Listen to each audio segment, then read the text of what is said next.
Okay. Hello, Tashitele. Hello, everybody. Yeah. So I hope everybody is doing fine.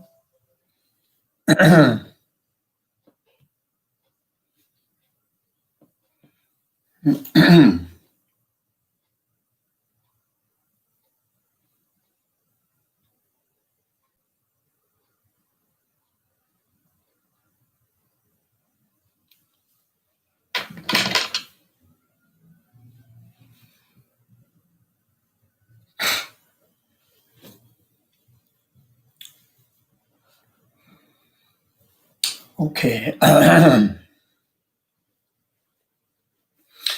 Yeah. So today we will go through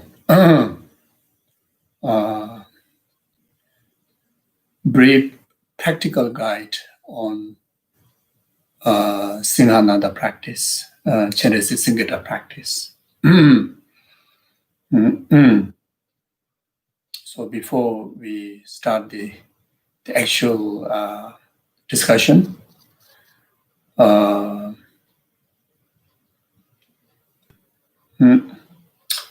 take a few moments to settle ourselves in the present moment, both our body and mind.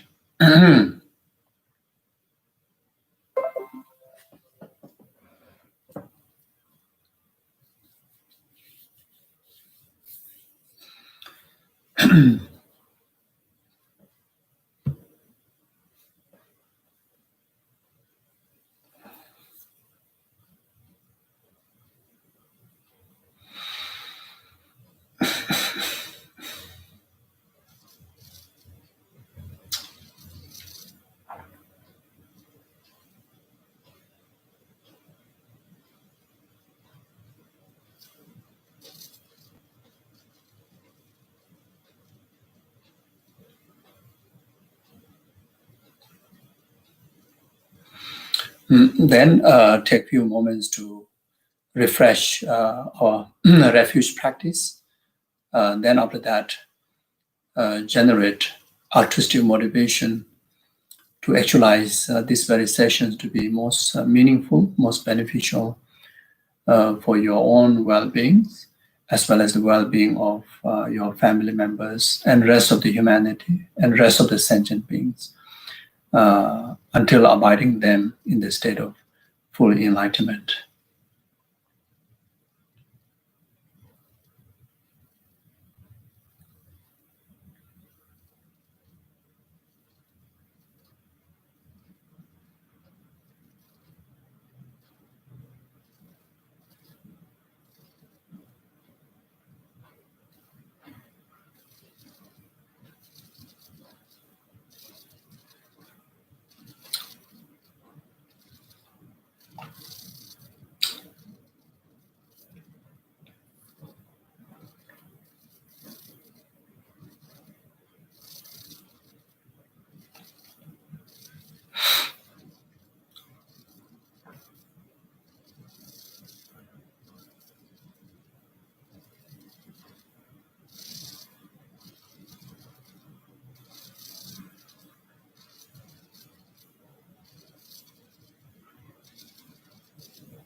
So one of the reasons why we are doing this session, in particularly to learn more about Singhanada and its practice, is very much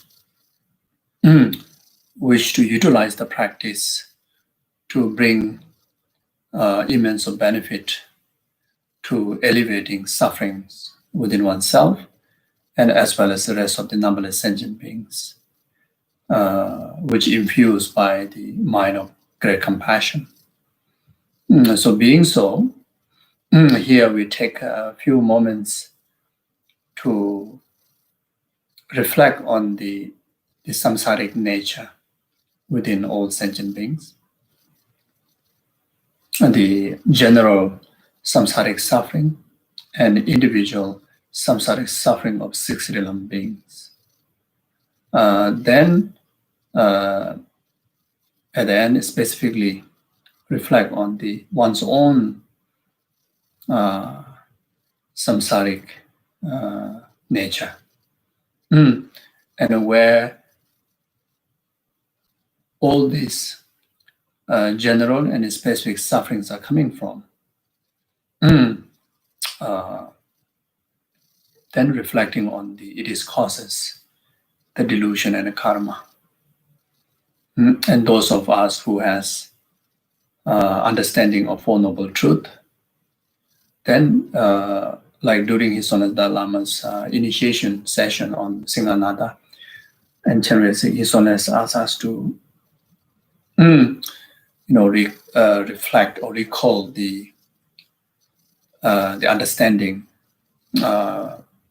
of the samsara and its causes based on the understanding of Four Noble Truth, the earlier true truth, then aspire our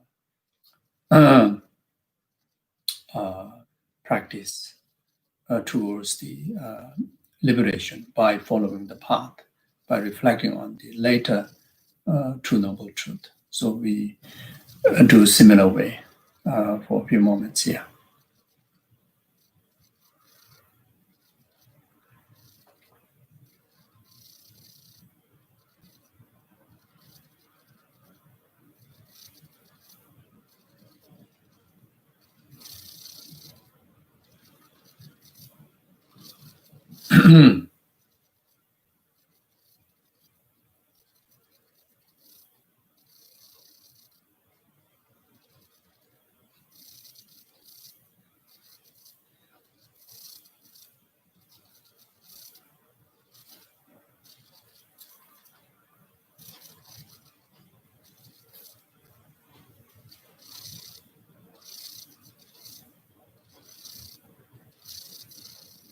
Okay, thank you.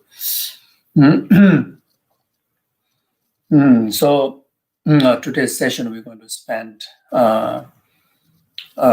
briefly on the legend or the historical aspect of where this Singhanada deity came about and the practice came about. Then after that,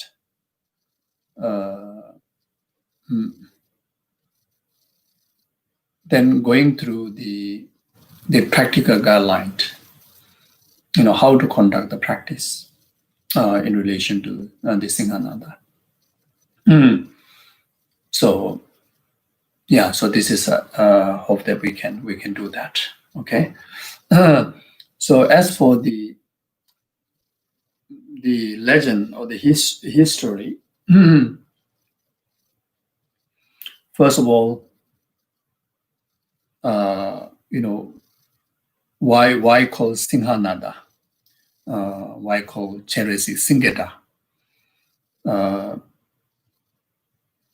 The one of the reason when Singhanada in previous lifetimes, when he was as a trainee in the path, in the Bodhisattva path, he used to roam and travel around with the white snow light. So due to that reason, also given a name called Singhanada. The another reason is that in the eastern direction, so there is a Tathagata called Dishinshava Singarobe, Dishinshava Singaroba. The Tathagata,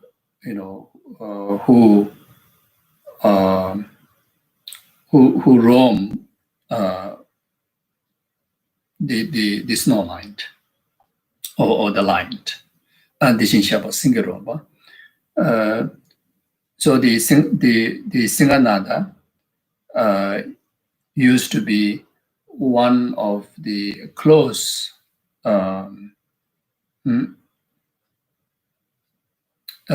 used to remain as one of the close disciple of that Tathagata, Dishishava Singhe Roba.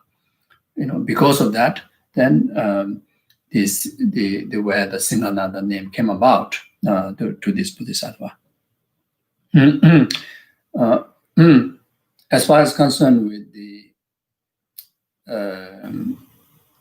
the characteristic of the Singhanada, based on what we see in the Thanga, what he, the color and what he adorned with the different characteristic, including what kind of staff that he's carrying, including riding on the snow line, etc., are very much according with the legend that encounter when the Singhanadas many previous lifetimes ago as a Bodhisattva, the great-hearted, the Bodhisattva, the Bodhisattva, the great-hearted. So all the image, the characteristic is very much defined based on what happened in relation the story that happened to the Bodhisattva great-hearted. As far as concerned with the origin of the Singhanada practice, there's a king, the king named called Gyalbo Wangshu. The king Wangshu, he suffered with leprosy. Then the Tathagata or the Buddha, revealed.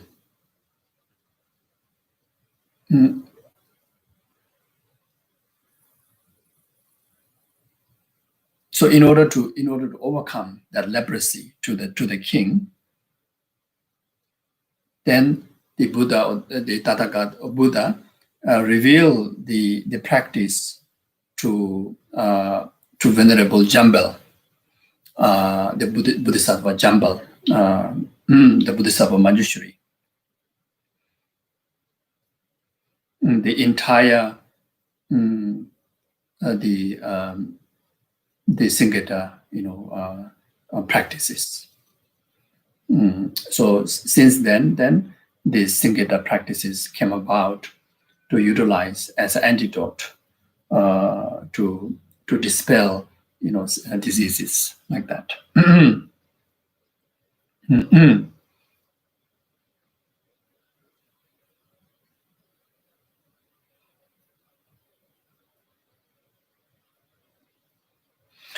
So, as a legend in many eons, lifetimes before, so there's a Bodhisattva Changju Semba Nyingjicho, the Bodhisattva, who possess the highest, attitude of compassion, Bodhisattva Nyingjicho. Then there's also another Bodhisattva, Jambal Changju Semba Sherabchin, Bodhisattva Jambal, that who has the highest state of wisdom mind.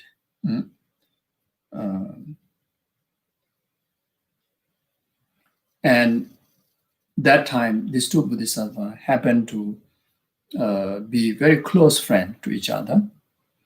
And two of the Bodhisattvas always ride on the white snow line, then used to, travel around or roam around the town. In particularly, the reason to travel around, reason to roam around the town is for them to go and offer benefit to the beings, to heal sufferings. So one day, these two bodhisattvas needed to travel far, which has to cross the ocean. And the the lion unable to carry along and to cross the ocean. So the lion left at the ocean shore.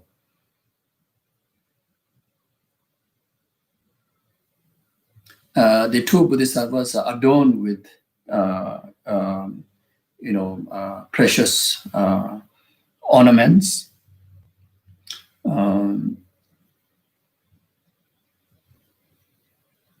Then also carrying the sword in order for them to protect from the harm of the water lions or what do you call the it's like crocodiles, like the water lions, etc. So the basically in the sea there are so many dangerous water creatures. In order to protect from them, then carry the sword.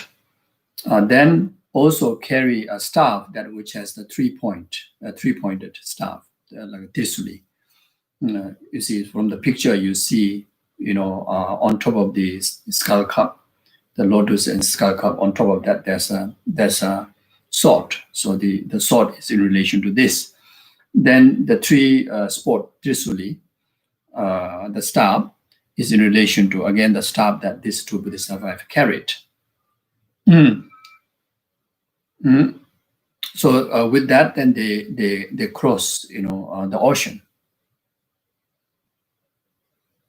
So along the on the ocean, and the two bodhisattvas try to help each other to cross the ocean. But the bodhisattva with the high wisdom, Chanju Sempa Sherab Chembo, in one stage, try to protect and save the bodhisattva, the great compassionate one. Then accidentally, or the sword, in fact, also staff, happened to poke onto the bodhisattva, the high wisdom, as well as the sword happened to poke, as well as the bodhisattva in that instant, the bodhisattva passed away. The bodhisattva, the high wisdom, passed away.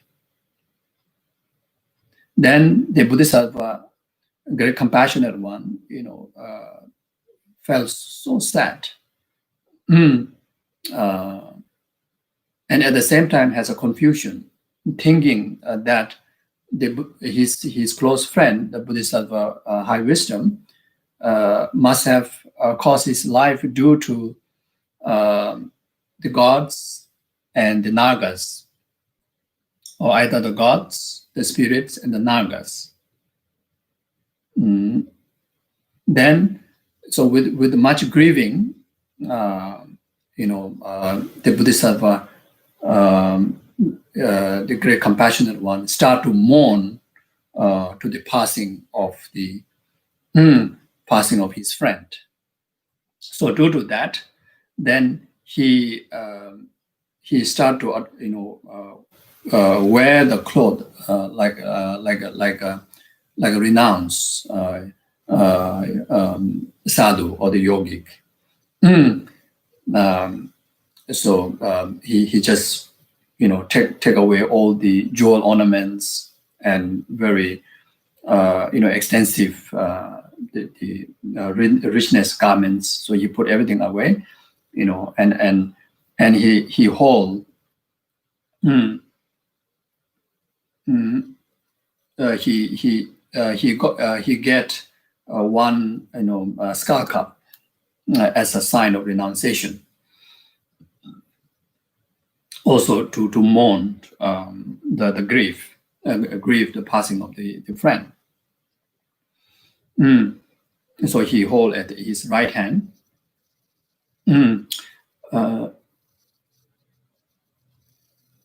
Yeah, so he hold the empty skull on the right hand.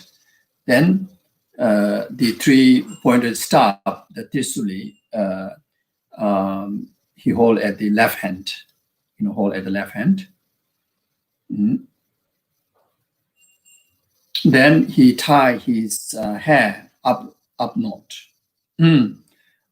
like those of the renounced sadhus or the meditators. Then he ride on the snow line. Then he travel again to the place near the place where his friend was passed away.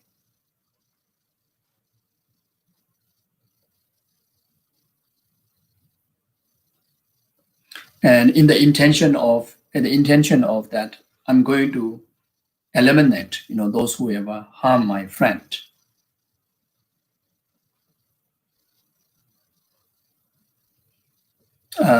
So with that attitude, then the three staff, the Trisuli, like kind of gaze, upward.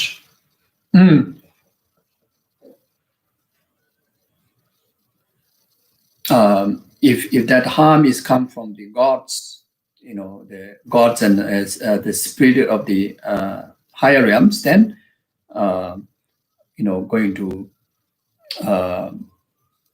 to use that staff to eliminate them.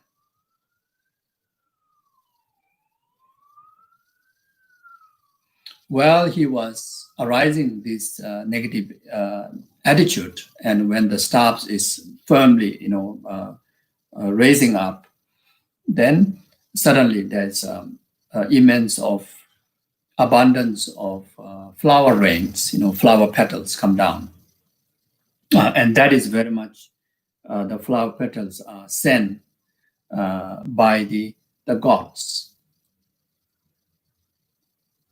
And that flower petal, come onto his empty skull, and his empty the skull cup that he's carrying at the right hand completely filled with the flower petals.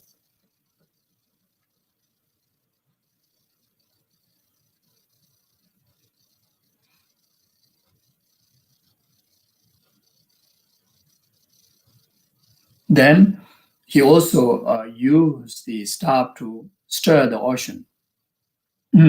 If this is harmed by the nagas, harmed by the landlords, harmed by the ocean creatures, then he also raised this negative attitude to eradicate them, to eliminate them. So the stir by the staff.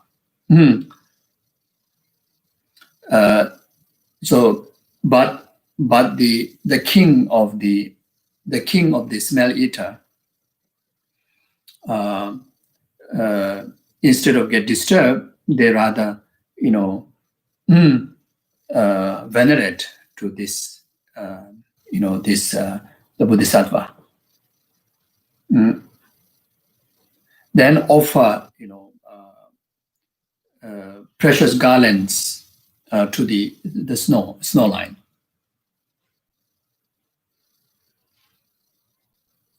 Then it's still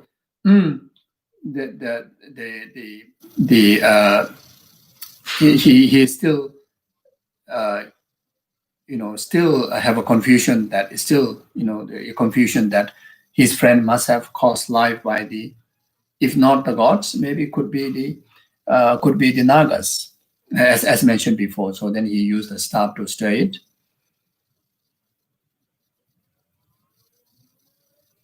Then instead of the Naga king, get disturbed, then Naga king manifests into, a particular being, in the aspect of a human called Varuna, Sheva Tulde, so manifest into Varuna, and make prostration to that Bodhisattva.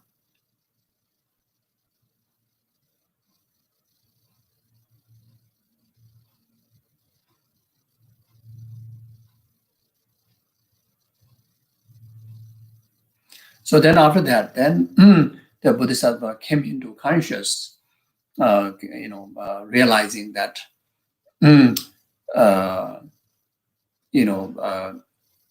to grieve the losing of his friend, as well as to eliminate the harm givers, is not by, causing harm to them.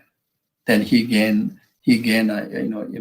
intense renunciation towards, the harmful attitudes and as well as harmful actions.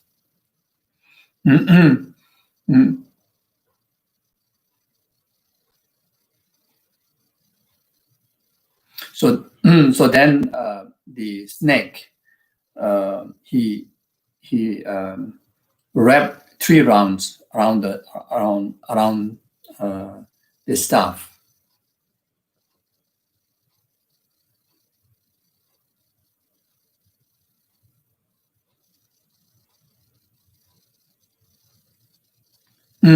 Then the snake head, faced towards his head, the Bodhisattva's head.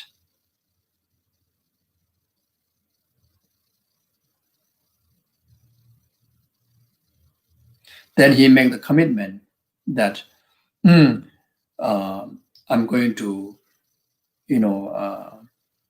refrain from causing harm to entire the universe, Ha, the gods, Lu, the Nagas, and the spirits, Tisa, etc., to all the harm givers. So he made the commitment. Yeah, so this is the brief, the legend, how the image that what we visualize, the Singhanada came about,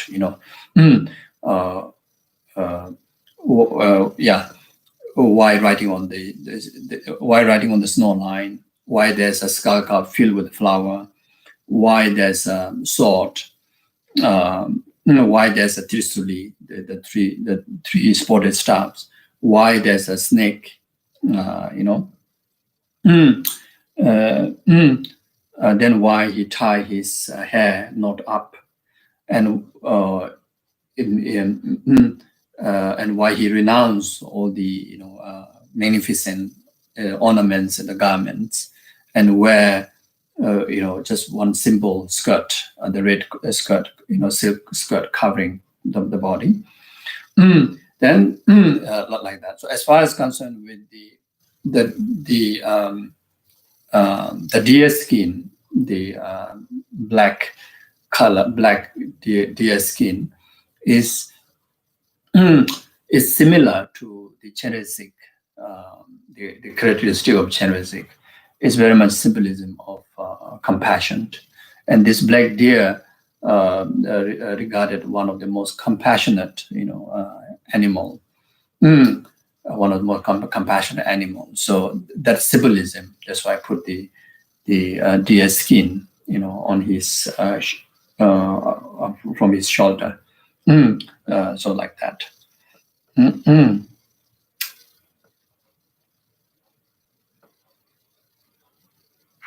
So,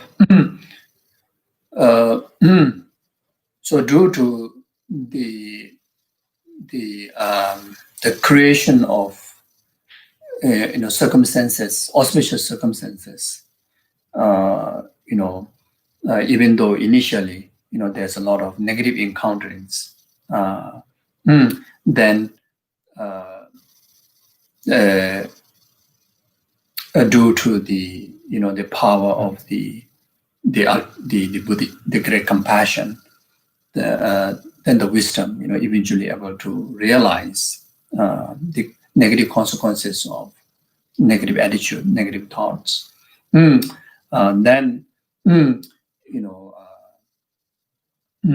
renouncing that, then making a firm commitment, to refrain from causing harm, then rather to be an antidote, rather to be in service to protect the sentient beings, protect the sentient beings from the harm of naga spirits, then the ordinary gods, etc. Due to that auspiciousness, due to that aspiration that this great-hearted, great compassionate-hearted Bodhisattva had met in the numberless eons before. When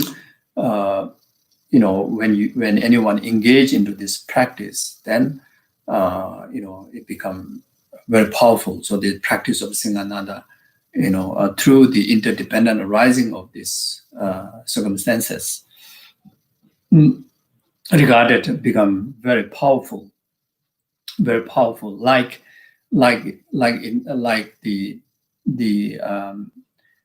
king, Wang Chu, when he was diagnosed with the leprosy and using the Singhanada practice to heal. A similar way, that if we use the Singhanada practice, then you regarded great benefits to overcome sufferings, in particularly the karmic result in relation to the harms from the nagas, harms from the spirits, and harms from the gods. So like that. So like many skin disease, including cancer, especially leprosy and epilepsy, then including strokes.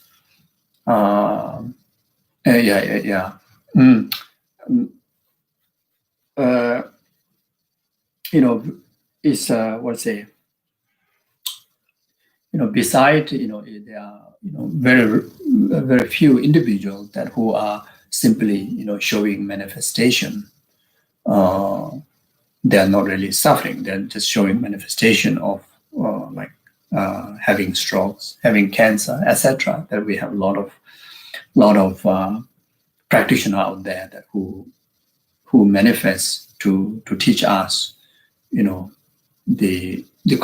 limitations of the contaminated human aggregates as a form of teaching. But otherwise, if it's ordinary people then who are suffering from all this, and very much these are related to the karma that we committed by causing harm to nagas, by causing harm to spirits, by causing harm to the gods, or by not fulfilling, the samsaric gods that who does benefits, who respect them in the samsaric material gains, but with the condition. So when the conditions are not fulfilled, then tends to receive the punishment or the harm. So that's why even when we first take refuge in Buddha, then one of the commitment is not to take refuge in gods. The gods here is referring to the samsaric, the gods within the samsaric afflictions or samsaric contaminations, the delusion and karma. They may have certain powers, to give material gifts, but then there's a condition for that. If the condition is not fulfilled, then receive immense of harm like sicknesses, etc. Including nagas. Some nagas, even in the world religion, there are people that who do pray to naga, take refuge in naga, etc. But as a Buddhist, we don't do that. Those nagas are, are still subjected by karma and delusion, and they may have certain capability to, grant some kind of, condition for the wealth, prosperity, etc. But then, when the conditions are not fulfilled, then again, we receive harm in the form of sickness like cancer, skin diseases, epilepsy, etc., etc. That similar goes to spirit. Some the spirits are formless, formless, and they have a certain ability to see things beyond humans' capability. So then, using those spirit to get help, or in the worst case, you take refuge in the spirits. Then again, that comes with a condition. When conditions are not fulfilled, then receive immense of harms. The harm again in relation to like epidemic sicknesses, etc., and all the sicknesses as mentioned before, and many other obstacles in life. So like that. So the Singhanada practice, when you practice that, it able to overcome these sicknesses, this suffering. So especially in today's time, when the world is experiencing this past karmic consequences of collectively individual past karmic consequences of harming others, harming others, even to do with the concern of the environment.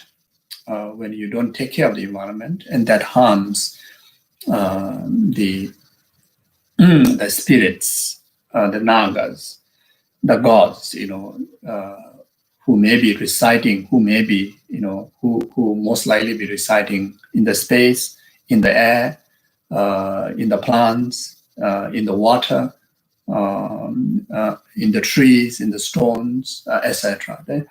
So because of too much disturbances to the natural existence, like digging the soil, then demolishing the mountains, dismantling the rocks, cutting the trees, then so many human activities that happens in the ocean, in relation to taking away the natural resources from the ocean, etc. Then there are a lot of pollutions in the space. All this very harmful to the gods, to the spirits, to the nagas, to the landlords. So whenever they get harmed, then the consequences, that is the negative action that causing harm. Then the consequences, we sentient beings, we humans, suffer in different kind of diseases. So this like pandemic is a consequences of such like karmas. Then not only to the environment, but also causing harm to other like animals, etc. Against the natural freedom of natural existence. And due to that, then so many sicknesses comes about. So Genesis Singhanada practice, it's very powerful for purifying the karma, purifying the karma in particularly, that causing harm to the cosmic energy, causing harm to nature, causing harm to animals, all this, in particularly as mentioned before, this naga, etc. We harm to the spirits and the nagas and the gods even more than how we harm among human brothers sisters. You see, so unknowingly, we do accumulate immense of karma that which are abundance or causes for suffering like that. So, engaging in the Singhanada practice and constantly performing these practices, it becomes very, very helpful to to purify the environment, to purify the karma, to purify ourselves, including the whatever suffering that we are going through, and including its causes, and also purify the cosmic energy, like that. Then gather a lot of positive energy. It's like consecrate. It bring about the practice of consecration or reconciliation of the natural existing natural energies, like that. It's also it's also a very powerful practice to unchain the bondage, our body and mind, the bondage, the tie, the bondage by the spirits, nagas, gods, etc. Due to that, then we have this mental illness, physical illness. Even when we go to see doctor, but somehow just unable to recover. Even how much medicine you eat, you can't recover. There are so many sicknesses that science cannot diagnose. There are so many sicknesses. How much you use scientific medicine, just can't cure. And many of those sicknesses are very much in relation to the harm caused by nagas or spirits, or cosmic energy, like that. For that, then you need a specific antidote cure, which is like the Singhanada practice. So when we come to talk about the Singhanada practice, just simply reciting the mantra, even the heart mantra,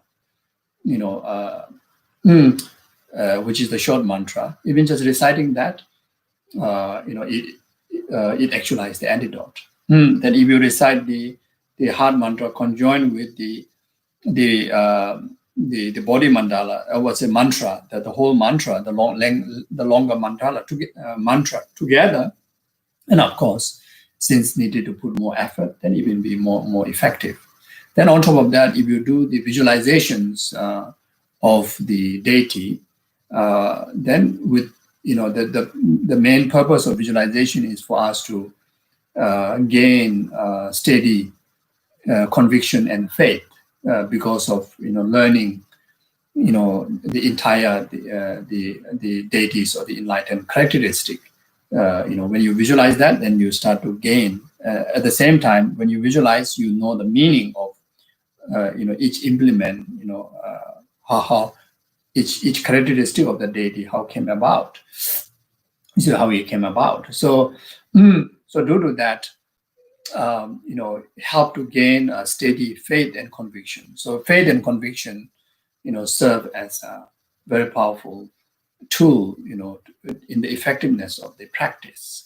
So then when we talk about the visualization of the deity, they will come in the two categories.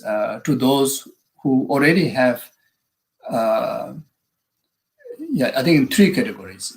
To those who already have Singhanada initiation, plus high Tantric initiation like Kala Chakra, etc., then you can do the meditation, the healing practice in relation to both front generation and sub-generation.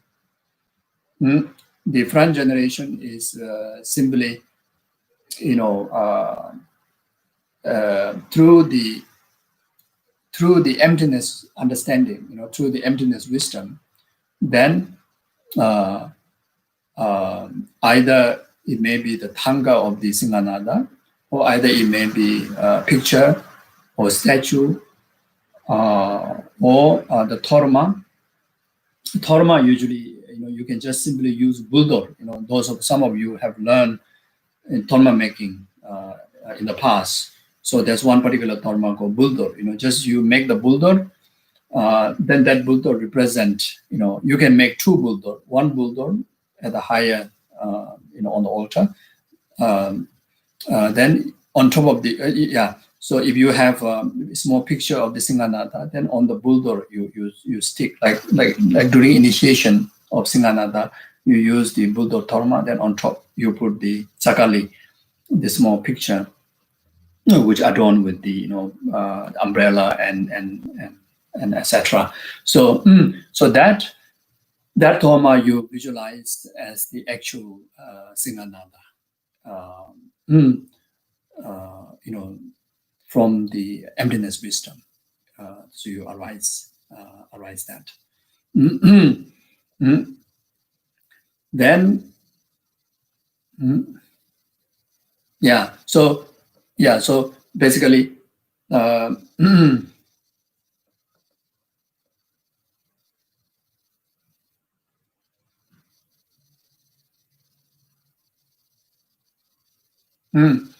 so meditate on emptiness. You purify the ordinariness of the substance of the Dharma, the altar, including the sakali, the picture. Then from that empty, then there's lotus, eight-petal lotus. Then on the eight-petal lotus, there's a mundis. On top of mundis, then there's a syllable of the Singhanada, syllable Hri. In English, HRI Hri. In Tibetan, Harita Shakiku Hri. So you visualize. If those of you don't know for this practitioner, you already receive initiation. By now, you should know, what is exactly look like syllable Hri. So you visualize the syllable Hri. But then again, not in the kind of like a writing or the kind of letter. It's very much that letter in the nature of light, light energy, and that syllable Hri. From that syllable Hri, then miraculously arise the Singhanada according with the physical or the entire image description. You visualize that. So then in relation to that front generation, then you do the healing practice, which I will discuss later. So this is one practice. And those of the people who don't have, those of the people who don't have high Sukrit, those of people who have high Sukrit under initiation, this is one practice. Another practice is you yourself arise into a Singhanada. Again, you purify your ordinary person, ordinary aggregates, ordinary identity into empty. And from that empty, then again, the lotus, then on top of lotus, a petal lotus, then mundis, then on top of mundis, then there's syllable Hri. From that syllable, then miraculously, that yourself become Singhanada, exactly like how he described the entirety of the Singhanada. So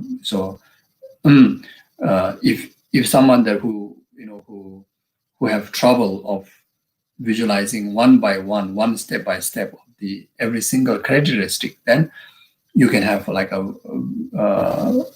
bird eye understanding, or like a bird eye view, that relation to the front generation Singhanada as well as the sub generation Singhanada. So from the syllable Hri, miraculously, you become Singhanada.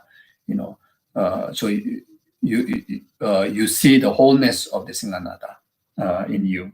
So then from there, then you engage into the practice of healing. And the second type of practitioner who do not have high Sukrit Tantric initiation, but only have Singhanada initiation, then you are not arising yourself as a deity.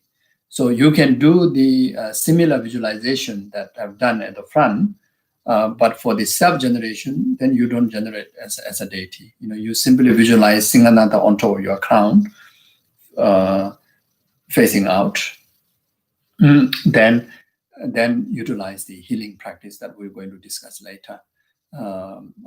For if you are using the the healing practice to heal others, purify others.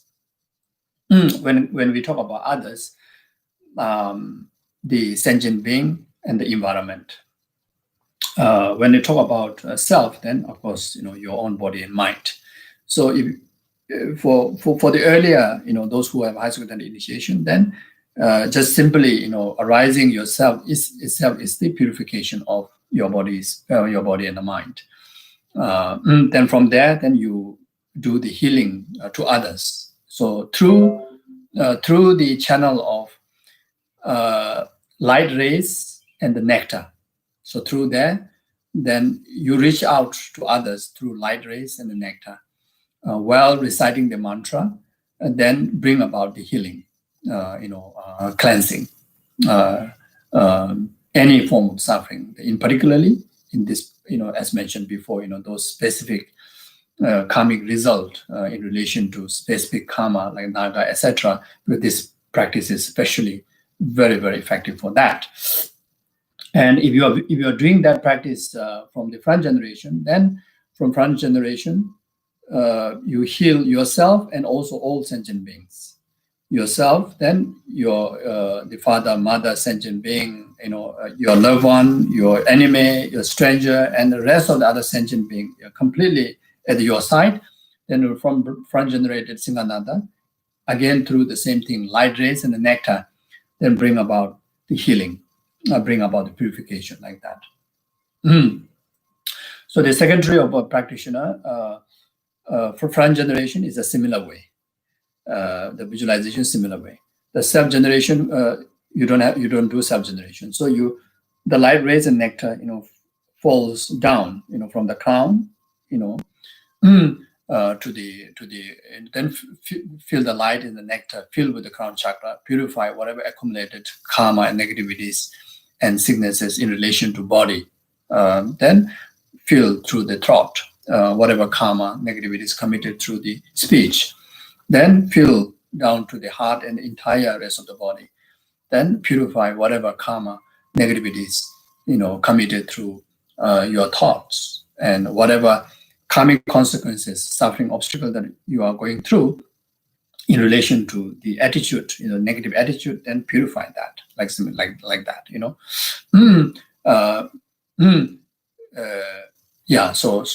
so like that. Then the third type of practitioner who do not have any initiation,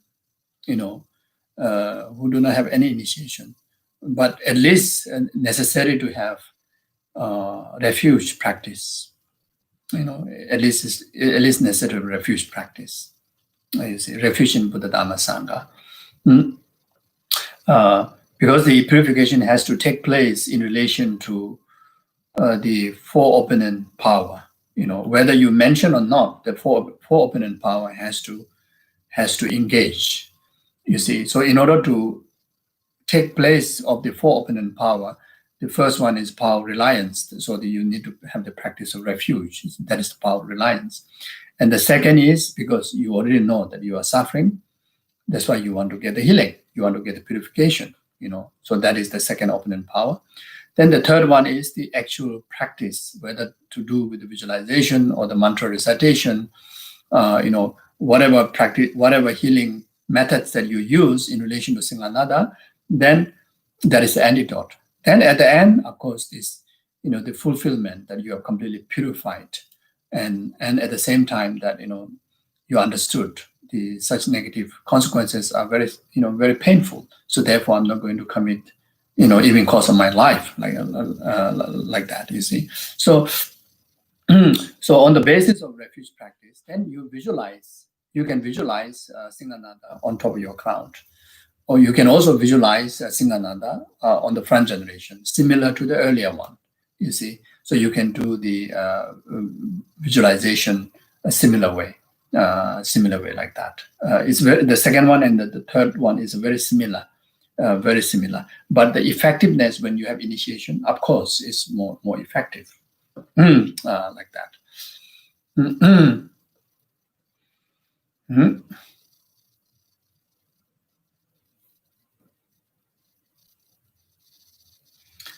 Okay, so I don't have the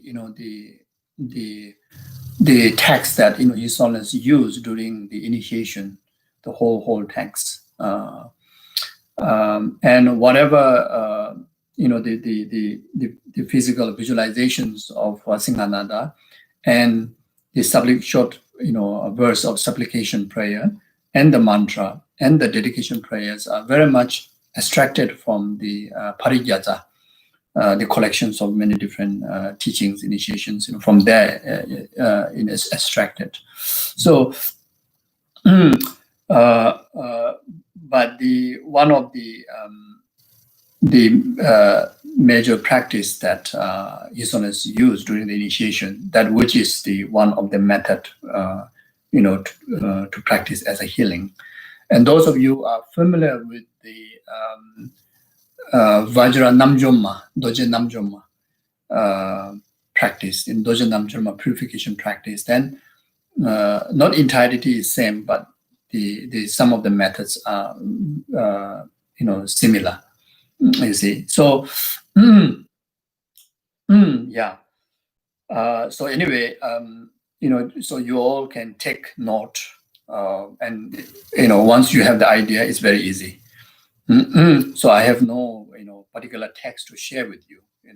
It's my own note, compiled together, here and there, or even I get confused. So no way I can share with you.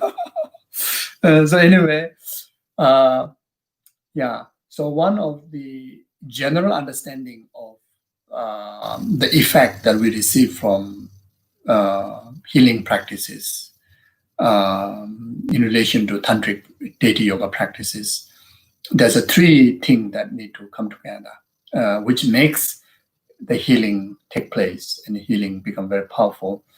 So first one, ze ngat tengenzin, that these three things, ze ngat tengenzin. So ze is the substance, ngak is the mantra, and tengenzin is the concentration, concentration, the visualizations.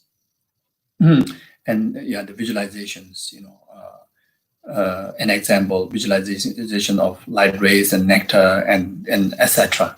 The mantra, of course, the long mantra, short mantra of the deity. Then the substance here for the Singhanada ritual or the healing practice, the substance you need. At least a pure water. Anyway, here I want to discuss about the the complete aspect. So Vajra and bell, and yeah, Vajra and bell and the vase. Vajra, bell, vase. So yeah, this one missing. So you can use cloth, nice cloth, banner around, or you use the 3-note or the 5-note of the kata. So those of you last time who attended the SPC training, you all know how to do that. So because the water, of course, you don't have all this actual vase, and you can use a normal bowl, maybe a crystal bowl, or best is to use something which is precious gem, gold, copper, crystal, like that.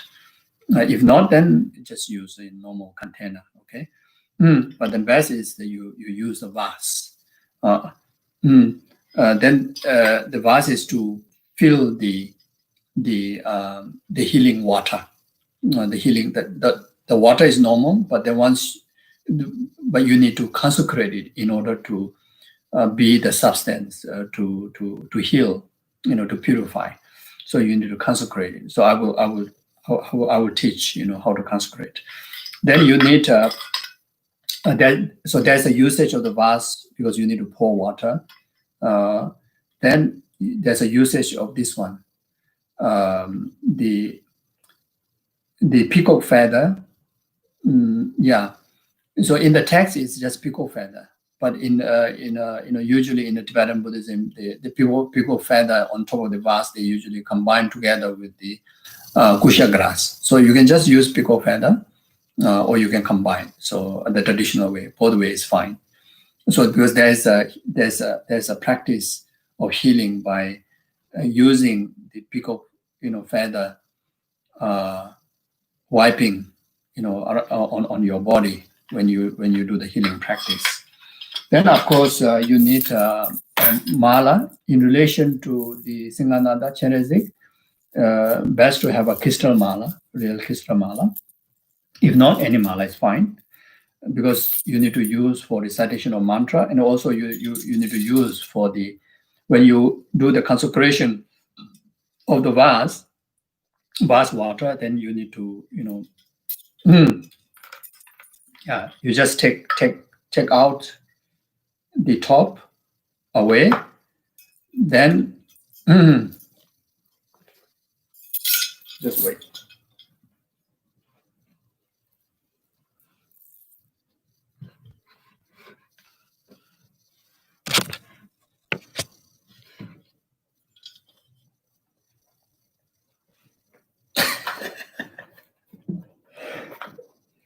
Okay, so so you need vajra, bell, and the vase, like that. So then you need to get a water. The water best you use saffron water. So if you have a saffron flower, then you mix in the hot water. Then after that, you need to cool down. So hot you don't pour into the copper vase. So cool down, then pour into the vase. Otherwise, you use just a crystal bowl, or just any bowl, like that. So first you need to consecrate the water. So you take down this one, then you put the mala on top of the neck of the vase. Then you need to recite. You need to recite the mantra, as much as possible. I think minimum 21 times.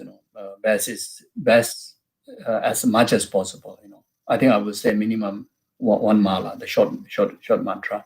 So you can recite the mantra like that. Then each mantra you count like this.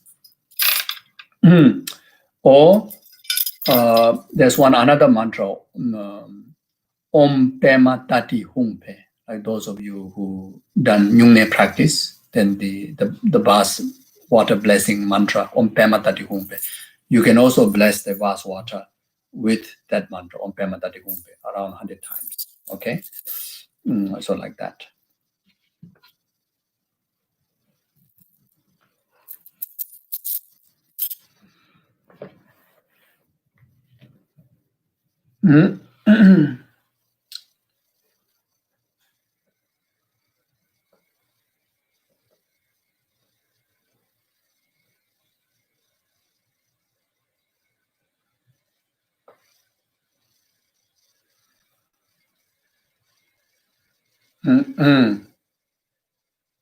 Yeah.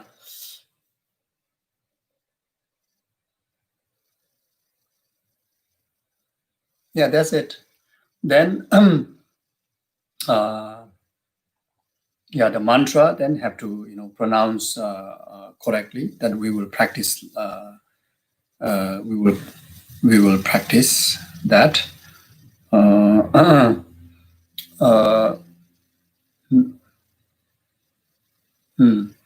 Then the visualization. Yeah. So these three have to come together. So in order to do that, first, as a sequence, first you gather the ritual implements, the substance, then memorize or read the mantra correctly, then learn the description of the deity in order for you to generate the meditation, the concentration. Okay.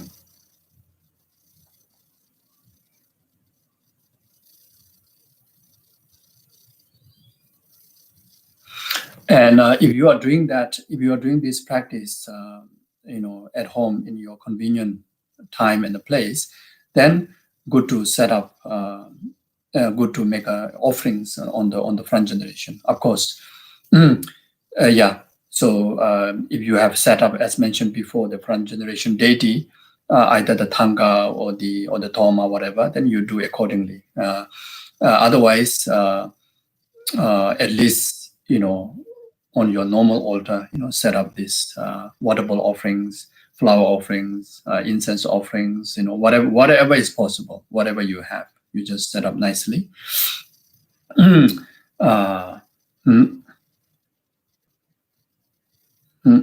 Then, yeah. And if you are setting up the front generation, the Toma, then you can also set up this as someone that already got the initiation, has done initiation. Then you set up the front generation, the 8 offerings, and the self generation 8 offerings. Like similar the arrangement with the Kriya or the action tantra practices like that. So in short, is the 1 8 offering from the right side start, and another 8 offering start from the left side. And if there's a Toma or the statue or the picture, then you set that in front of that. Then you set another 8 offering. That offering is for the vase, for the vase deity, because the vase is going to consecrate. Then so you offer the 1 offering to the vase, 8 offering to the vase. So minimum, yeah. Then you can also, if you have a mandala set up, then you can offer the mandala offering at the 4 corner. The 8 offering around the each corner. So like 4, 5, 6, 7. Almost like 7, 8 offerings like that. And those who don't have such kind of elaborate facilities, then just simply offer even 1 bowl of water is okay. So there's no fix. So depend on you what available. So but because of lacking of those means, it shouldn't be obstacle for you to not to perform this very precious practice.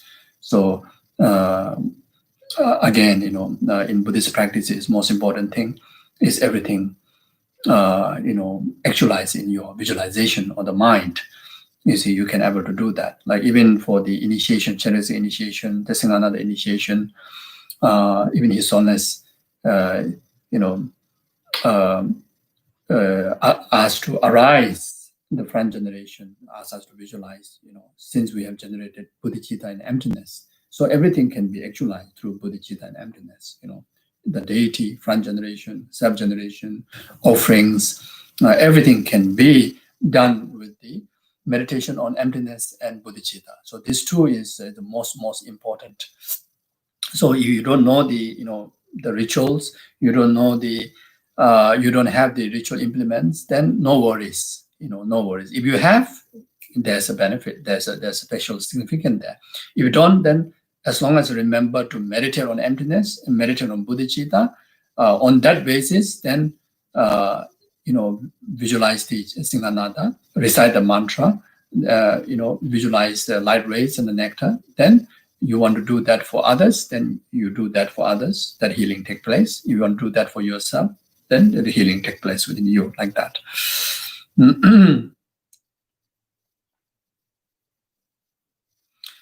Yeah. So once you arrange the altar, then after that, then you sit down comfortably. Of course, in front you got these ritual implements already did as a preparation practice before.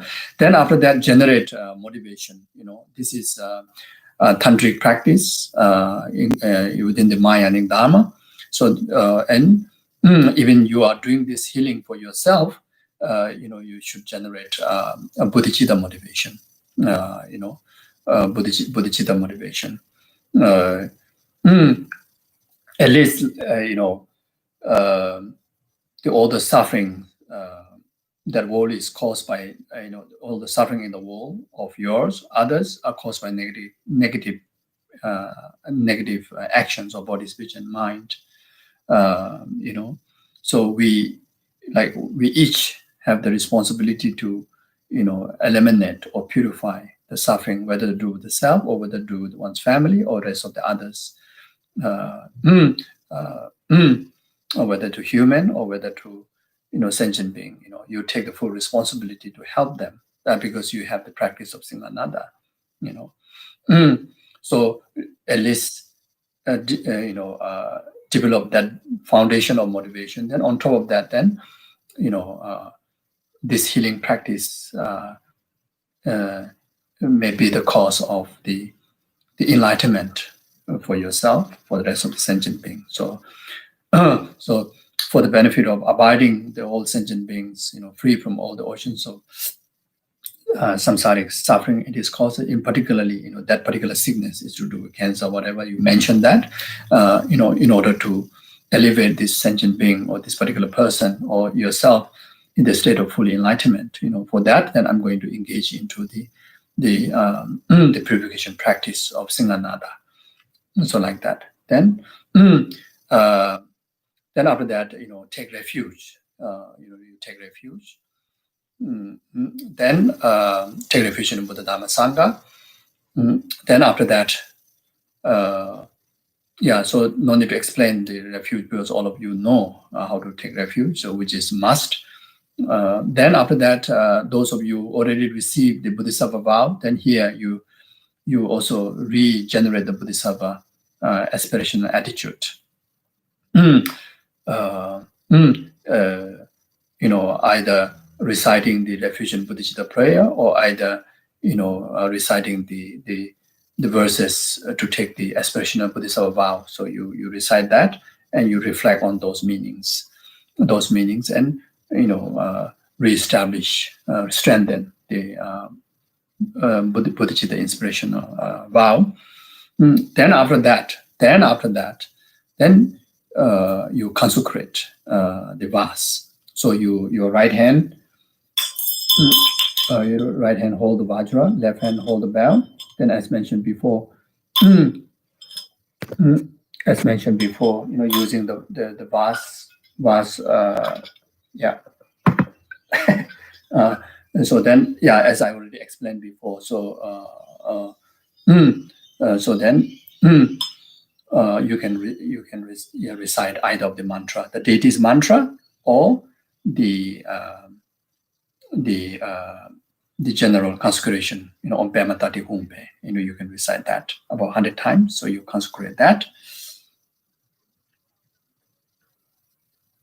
So when you are consecrating the vase, then you can visualize on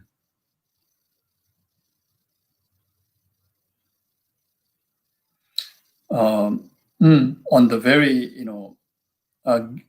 clean and vast, infinite vase that adorned with the precious ornaments, precious garments, that fill with the nectar, filled with the nectar, filled with the this pure. First you visualize filled with the pure water, Then on top of the vase, then you visualize lotus. Then on top of lotus, mundis. Then on top of mundis, then syllable tree. From that syllable tree, arise as a the Singhanada sitting on it.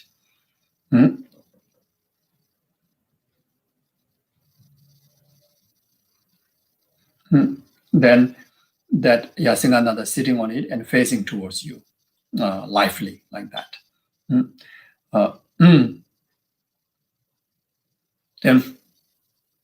Then you visualize, from the Singhanada body emanating infinite lights, light radiance in many different colors, like rainbow light colors like that, filled with the positive energy, positive auras.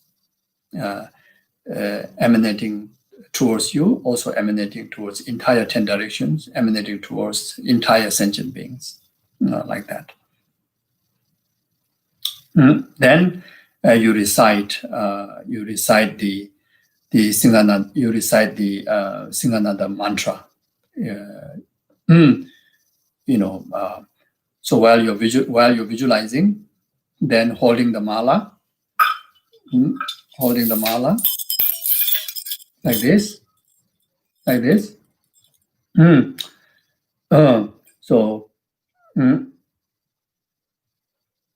So you can also recite the long mantra also if you can, you see. So if you want to recite the short mantra, then Om A Ri Singhanada Hum Pe, Om A Ri Singhanada Hum Pe, Om A Ri Singhanada Hum, Om A Ri Singhanada Hum Pe, like that. You recite as much as possible. So this is a hard mantra. So if you recite the longer mantra, the main body mantra,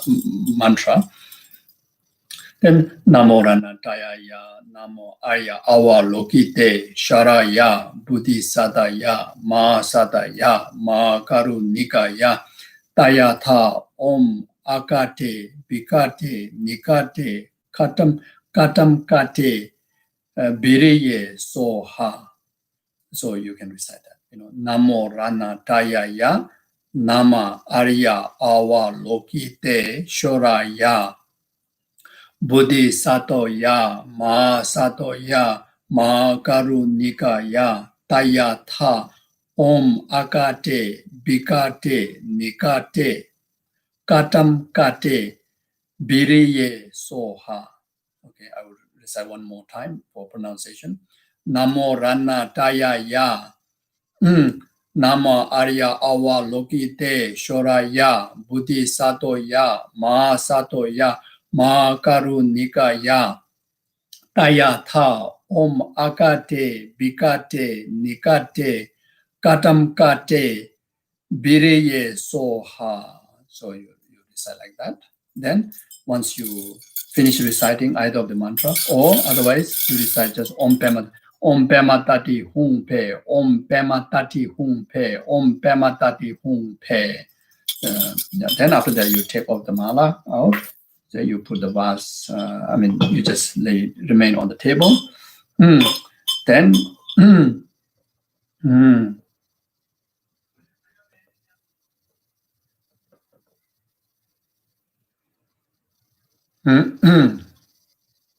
yeah, so,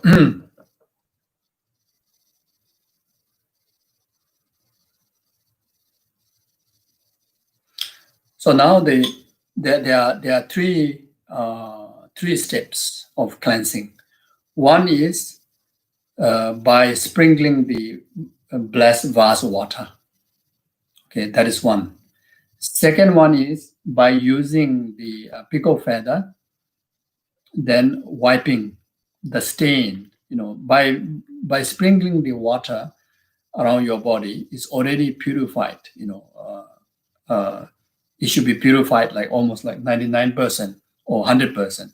But if there's any stain, very, very stubborn, very subtle negativities or the sicknesses or the causes or whatever, harm, spirit harm, etc., remain in our continuum or in our body and mind, then let you take the blessed vase water into your mouth, not drinking one, just to keep in your mouth. So hold it. Then, while reciting the Singhanada mantra, then you wipe. You wipe like this. Like this. So you can do that.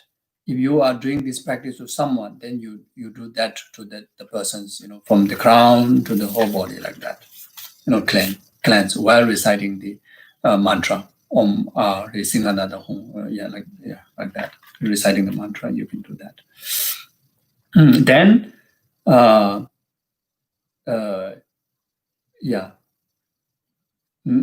so visualization, I will talk later. So that's the second one. Now the third one is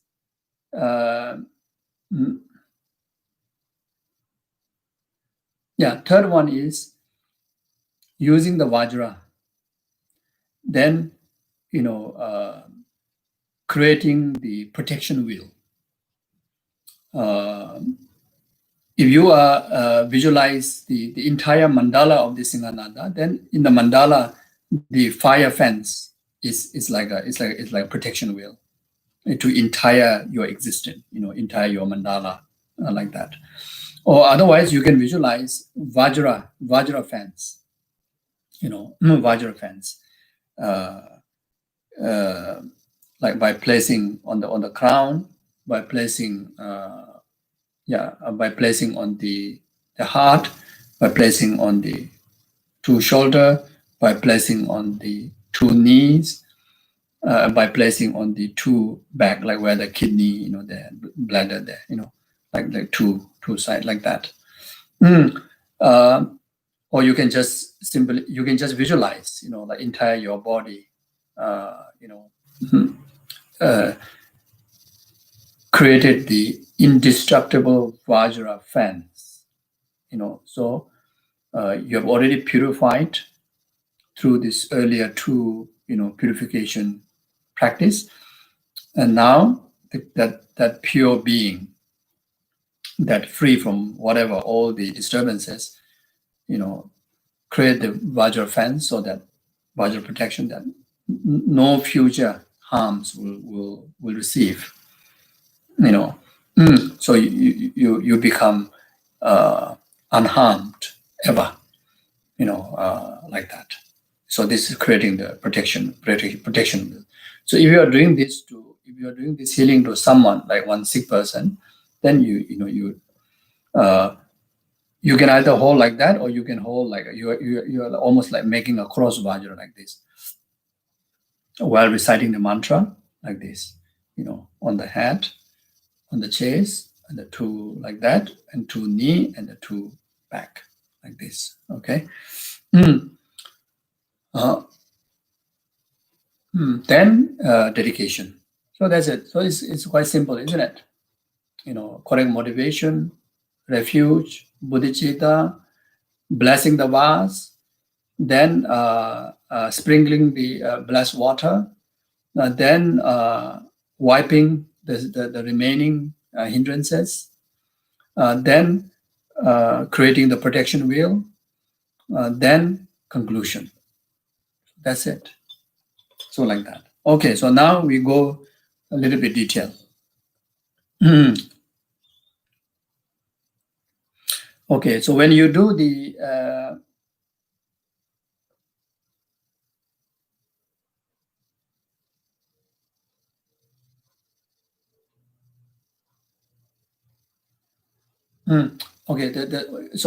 so when we talk about the blessed water, just now we visualize, isn't it?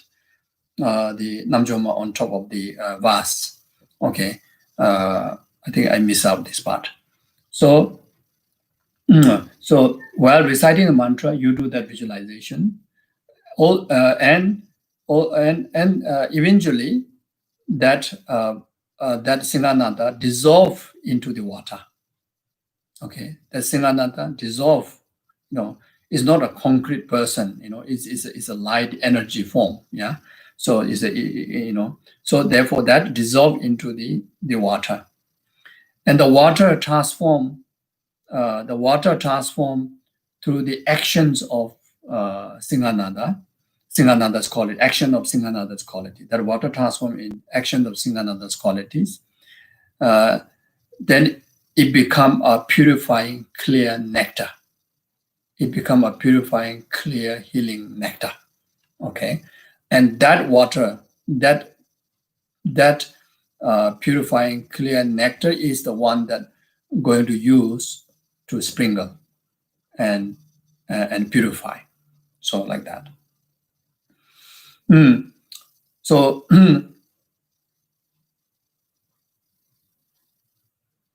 so when we talk about purifying, so purifying our negativities, that's one thing.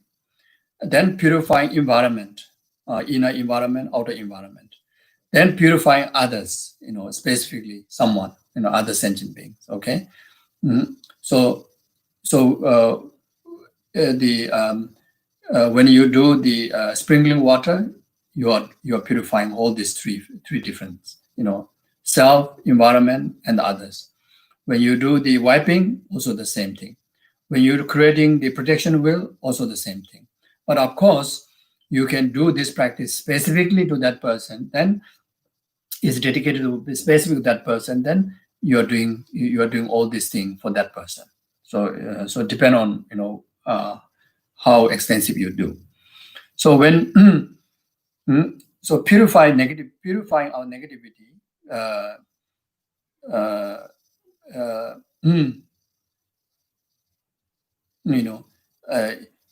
is simply understanding or visualizing, simple understanding, what means by purifying the negativities of ours.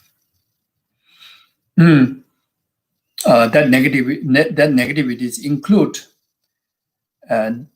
harmful habits of our body, speech, and mind, like such as 10 non-virtuous actions, the tendency of 10 non-virtuous actions, harmful habits.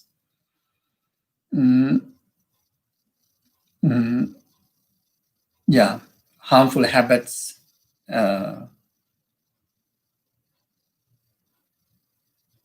Yes. Then the current physical disorders. Then predisposition to physical disorders.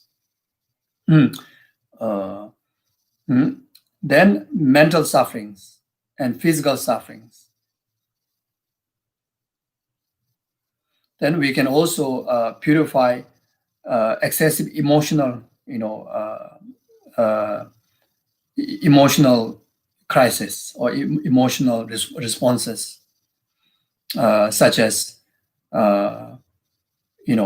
shame, fear, guilt, attachment, anger, hatred, pride, egoic pride, etc. We can also purify the impact of the past negativities, which are the arising of harmful intentions towards others, the human or non-human, physical or non-physical things and beings, such as like spirits, nagas, gods, etc. Like in the Singhanada practice, remember the Singhanada in the initial stage, he has this harmful attitude towards gods, spirits, and nagas, So that's why here, if there's any past karmic or past karmic imprints, that you may have that to purify that. Then specifically, any obstacles, like obstacle in relation to travel, like accidents,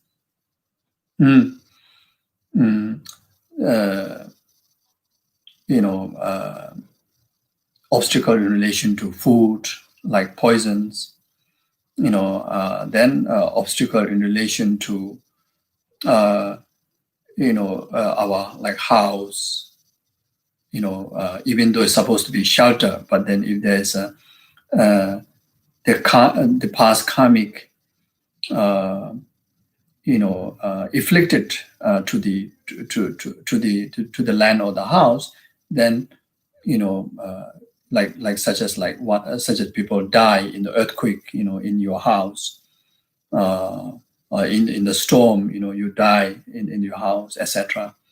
Then like the plants, you're supposed to be beautifying the garden, but then that tree, during the natural disaster collapse onto you and you die, This is like these are the like past karma affliction. Past karma is afflicted to those objects.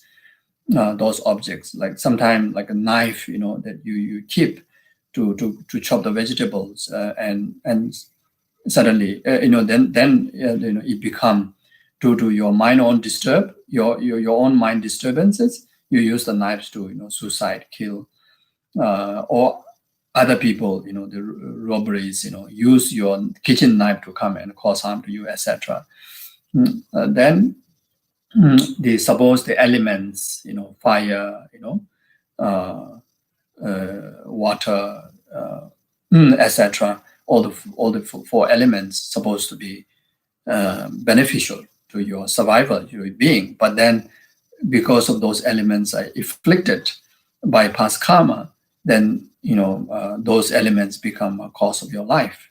You see, to purify that, Then also to purify, your loved one, like partner, children, etc.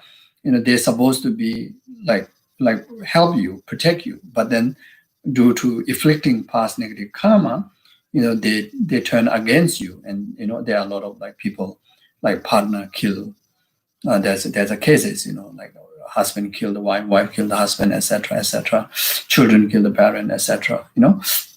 So all these things. So you can do a lengthy visualizations, and all this visualization you conduct while you are reciting the mantra. Reciting the Singhanada mantra. If you are doing in one short session, then at least recite 3 times, the long one, and 3 times, of the short one.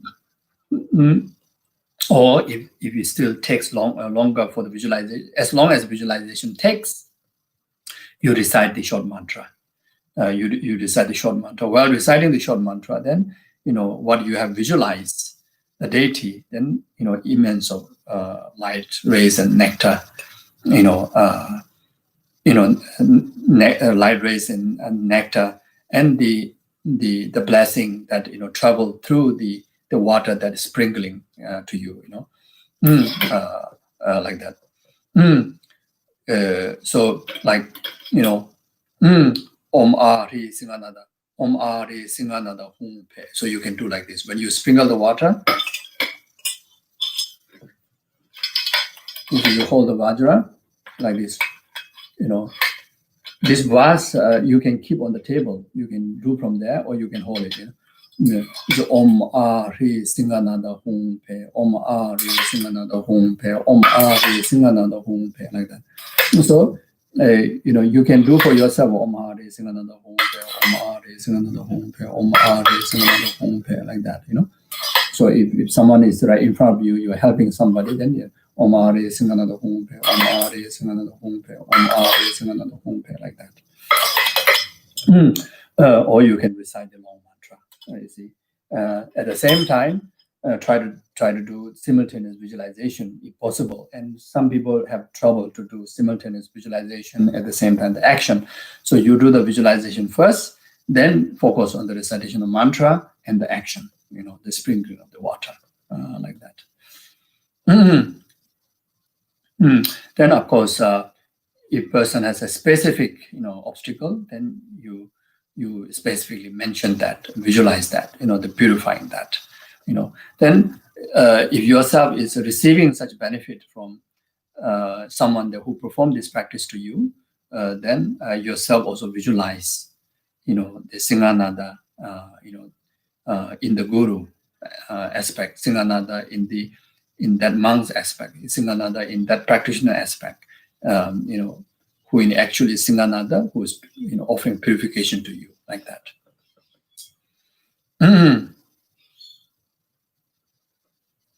So in short, you can visualize he or she touches water each, or in another way, you can also do, you can touch, if you don't have, let's say, or you can do like this, or you can pour the water on your palm like this. Then after that, you use the ring finger of the right hand. Then you recite the mantra Om Ahuri Singhanada Hum Pe. You can recite the mantra Om Ahuri Singhanada Hum Pe. Then Om Ahuri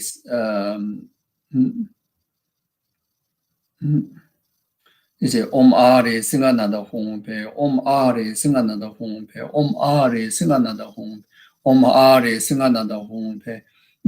then you can also see at least you can do 3, either on the crown or the forehead, then throat and the heart level. You touch the water like this, like this, like this, like this, or like this, like this, like this. Then you can also sprinkle around your body, and specifically at the place where you have sickness. If it's about mental difficulty, then just simply around at the heart chakra here. If you have physical pain, you can also use this water to rub, just patch onto the body, like this. You see, like that. You see. So that's while reciting the mantra. And if someone is performing this for you, then you can either use like this. You can even just use the 3 points, or let's say you can just overall on the head, on the whole body, like that. So if you are touching the 3 points, then if it's done by yourself, someone who arises as a deity, then Singhanada is the one that performing this, to purify your conventional impure beings, negativities, and the suffering of the body, speech, and mind. Suffering of negativities committed through body, speech, and mind, and the suffering of the body and the mind. If you are performing to someone, then yes, Singhanada is performing that to that person to purify. If you are doing this in relation to front generation, then the Singhanada in the front generation, when you sprinkle the water, then the sprinkling water is coming from, coming from the blessed vast water, that which is the actions of healing by the Singhanada, who generated from the front generation, who arise from the front generation. So like that. If you are receiving this from your teacher, then that teacher, that guru, or that sangha, or that person, visualize as a Singhanada. The Singhanada is performing this healing to me, like that. So,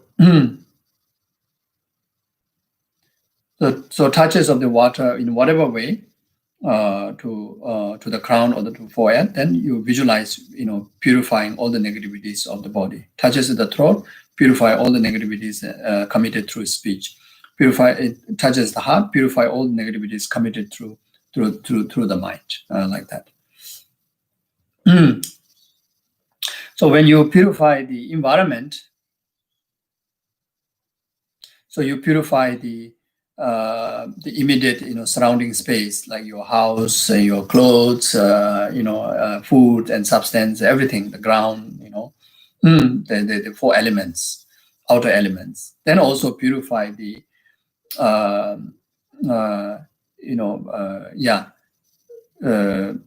any form of, negative, specifically that you feel not right, in some corners or in some time, So for some people, the moment the day goes down, then start to feel scared, start to feel fear. Some people have problem with the light, or some people have problem with a certain time or certain object, then specifically purify them while reciting the mantra. So then you can do like this, while reciting the mantra, you can sprinkle water. You can also go towards that object and you specifically purify that also can. You can go around the house, entire house, you can recite the mantra and purify that. If no problem with the sound for family and the neighbors, then you can ring the bell. You can ring the bell. Well, ring the bell like this. You recite the mantra, ring the bell, and sprinkle like that. Also, this one, when you heal the person, when you're healing yourself, while reciting mantra, while doing this action, you can also ring the bell like that. If you have the bell. If not, no worries. Then also purify, the neighborhoods, purify the entire town, then purify the whole world. You can visualize, whole world, yeah, like that. So sometimes, you can be beneficial for the visualization purpose. You have this globe, the image, then you can do this purification practice in relation to that also, or you can have, yeah. When you do the purification of, right now we are talking about environment. Also for people, you can use pictures, you can use names, you can also do that. Mm.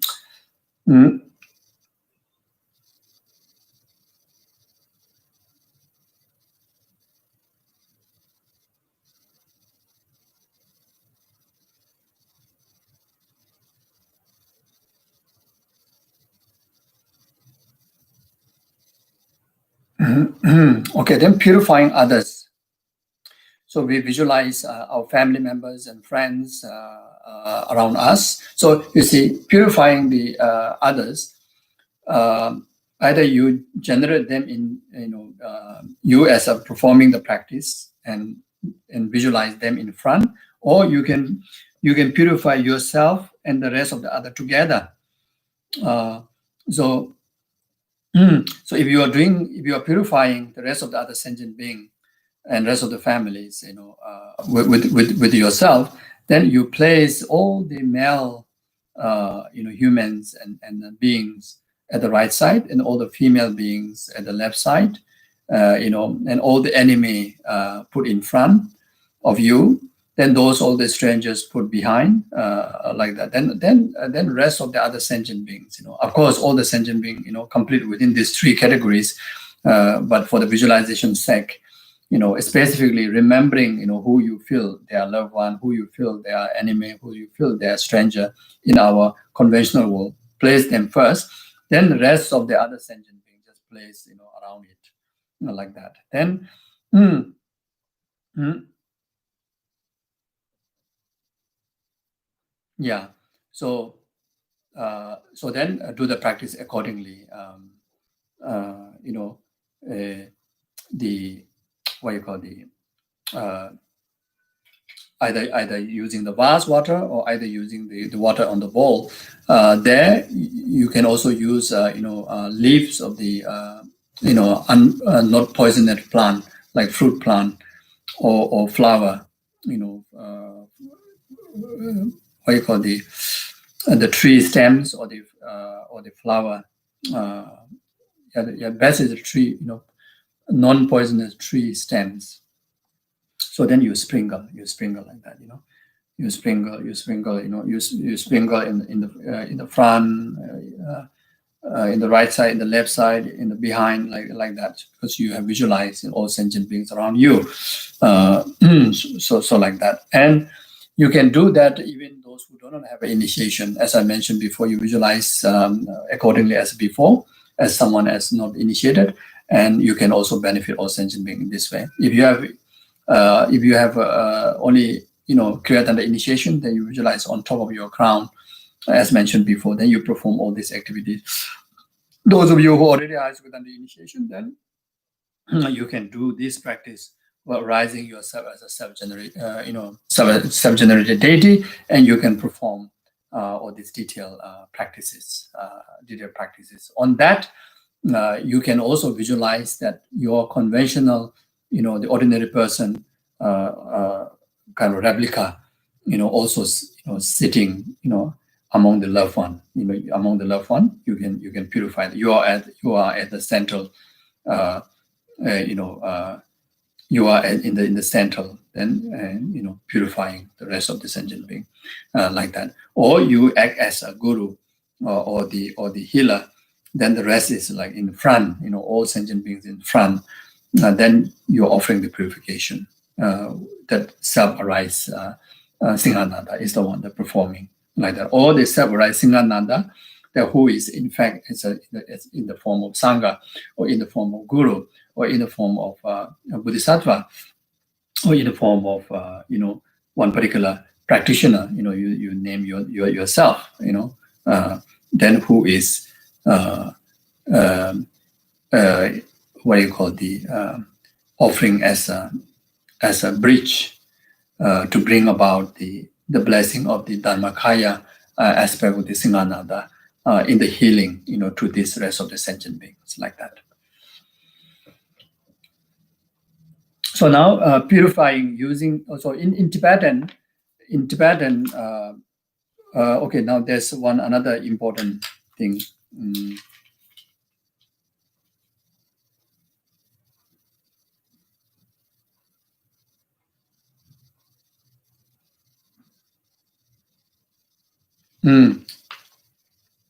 When you sprinkle the water, shindim kuru soha, shindim kuru soha, shindim kuru soha.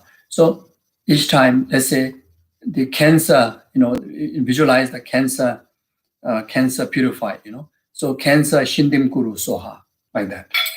You see, if it's a spirit harm, the spirit harm shindim kuru soha. As I mentioned before, there's so many negativities, so many phases of negativity, so many phases of obstacles. Yeah. So in Tibetan, there's a few words, you conclude everything there. But in English, I didn't see a particular translation. So but the meaning is you just name it.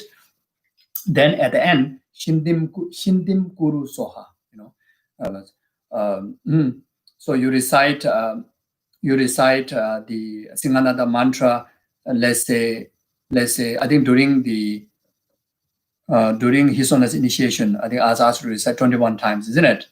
So you since this is the transmission that received from His Honor Dalai Lama, then the Guru, the first time that revealed to us, asked us to recite 21 times. So you recite whenever you perform this. So you recite 21 times. Then when you do the blessing of the vase, minimum 21 times. When you do the sprinkle, the healing with the sprinkling of the vase water, minimum, of course you do more, but minimum 21 times. Then at the end of the recitation, then let's say someone is suffering with the cancer, then it's a cancer shindim kuru soha, cancer shindim kuru soha, so shindim kuru soha is like purification, elimination, like that. Cancer shindim kuru soha, when you sprinkle the water, so that time you can use this mantra, you can attach this mantra. So in Tibetan is like this.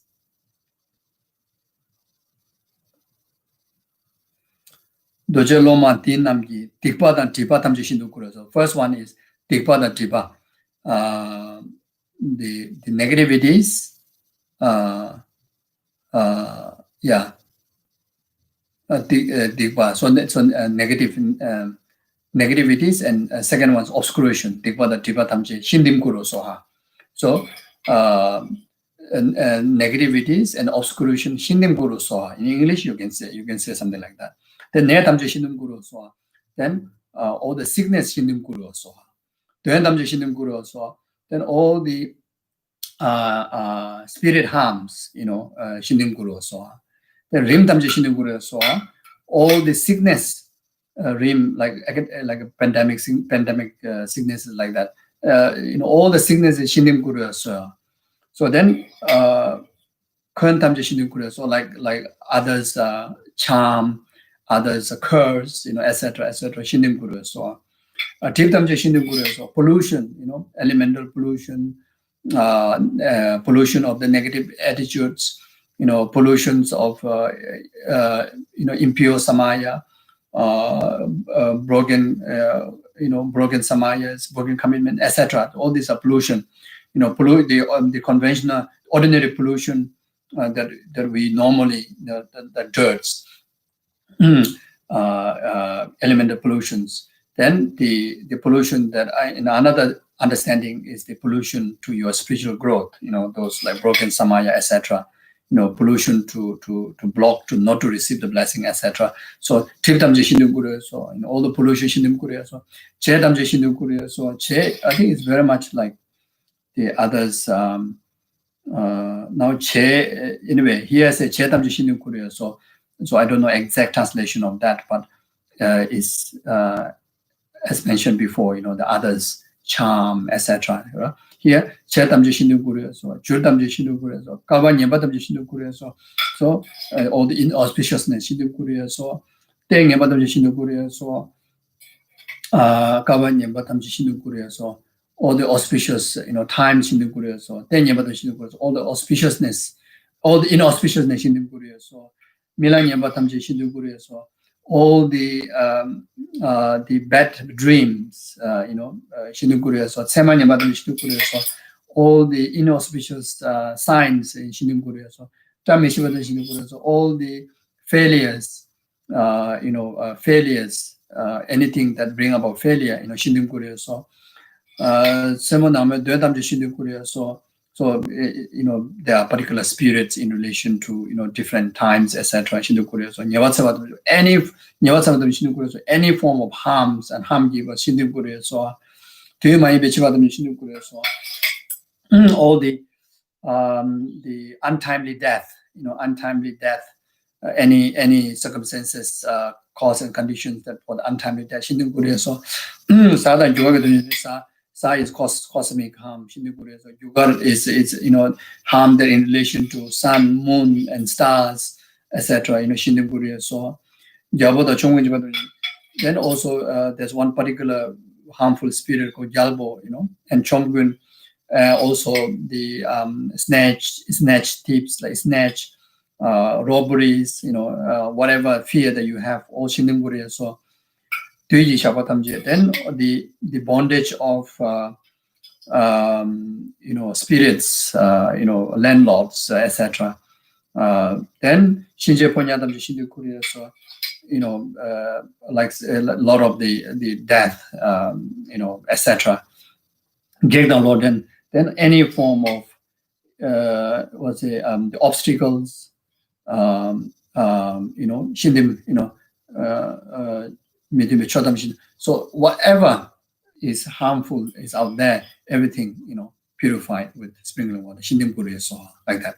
So in short, I also don't know what I'm doing. So anyway, I feel I've become crazy. Like, whoa.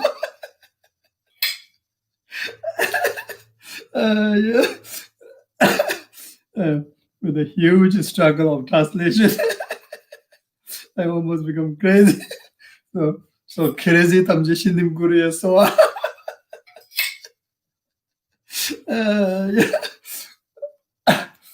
yes, like that. So basically just add shindim kuriya soha.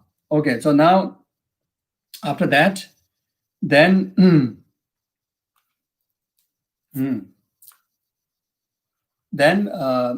pour a little bit of water from the vase or whatever, the blessed water, then put in your mouth. Okay, so now, then you do when you wipe. Now the wiping one, second one. That is. So of course, before you do that, at the end of that Shindim Puriya, so purification while sprinkling the water, then at the end you should visualize and feel the confidence that absolutely everything purified. All the obstacles, all the sicknesses, whatever that you want to purify, you should feel confident that purified. But then you should feel, maybe I shouldn't say confident, you should feel it's completely purified. But if there's any stain or anything, if there's a remain, then now you're going to do the another round of cleansing, which is for that purpose. Then you take a little bit of water in your mouth. So now you see, if you are healing someone, then of course you can recite the mantra. You can do that. Otherwise, you yourself doing it, and you hold the the water in the mouth and recite the mantra.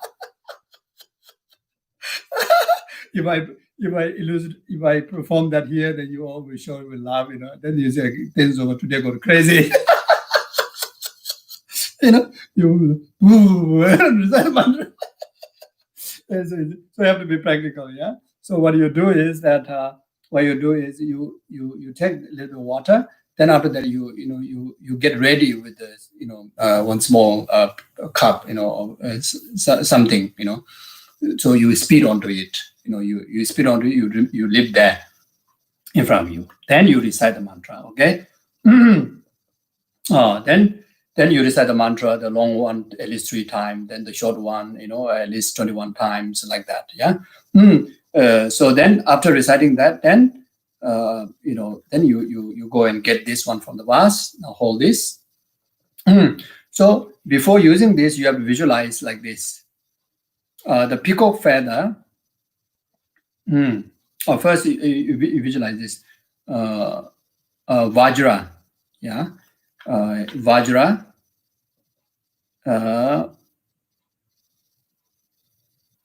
Yeah, the Vajra then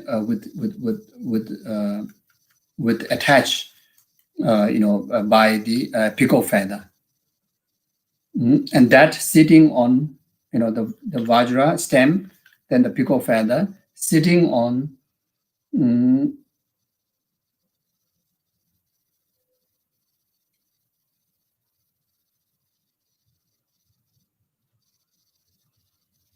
Or sitting on the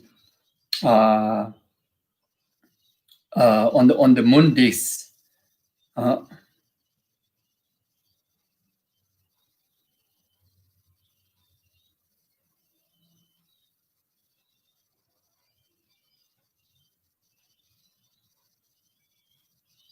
Oh no. Oh yeah. So Vajra stem, then on top there's a peacock feather, then that on the sitting on the moon disk, the lotus, then in the arising nature from the sixth syllable, the syllable free, then from all, which is in the nature of sixth syllable free, that emanate infinite light rays. Then that from that syllable free, that light rays touch to the water that you're holding onto your mouth.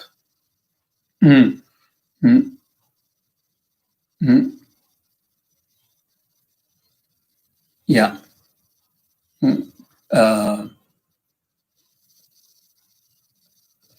Then that water has the capability to like sucked all the negativities, or whatever that not have purified before, able to suck by that. Like I don't know, like if you, in order to gather the oil from other oils, then you put a bit of oil there, so the oil sucks, isn't it, like that?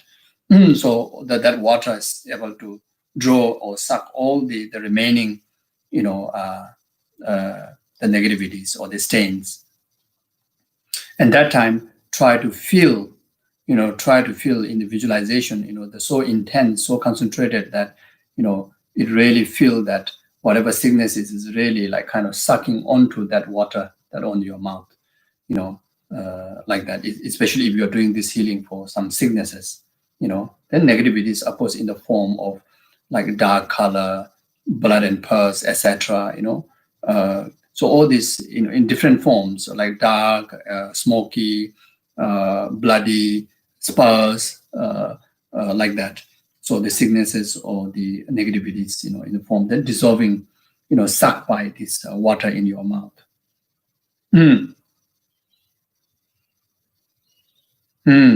Yeah. So so then that. If someone is doing this practice, then you can still hold until you finish the rest of the practice. If you are doing for yourself, then you put that water, onto the container. Then after that, then you recite. You recite the mantra, as mentioned before, 21 times, a short one, long one as much as possible, minimum 21 times, then the long one 3 times at least. Then after that, then the similar, the mentioning as before, the negativities or whatever need to purify, but the mantra you need to add is apa naye soha, apa naye soha, so apa naye soha. So all the negativities and obscuration apanaye soha, like all the negativities, obscuration apanaye soha, all the sicknesses apanaye soha, like that, all the hindrances apanaye soha, like that. So if you are doing this to other person, then you do like this, like the apanaye soha, apanaye soha, apanaye soha, apanaye soha, whatever this apanaye, like cancer apanaye soha, skin disease apanaye soha, mental difficulty apanaye soha, like that. Okay, so like you do yourself, then like this.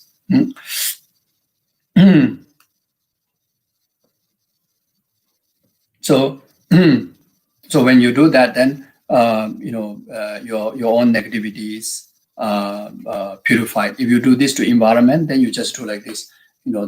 All the pollutions apanaye soha, all this apanaye soha, all the negativity apanaye soha. If you are doing this to one particular object, then you can just do the cleansing like that. And then yeah.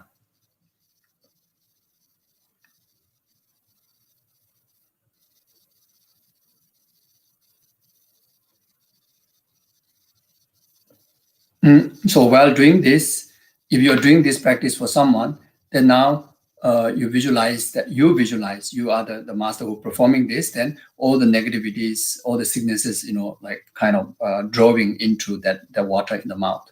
If you are doing this to yourself, now your water is already on the container, then everything drawing onto that water like that.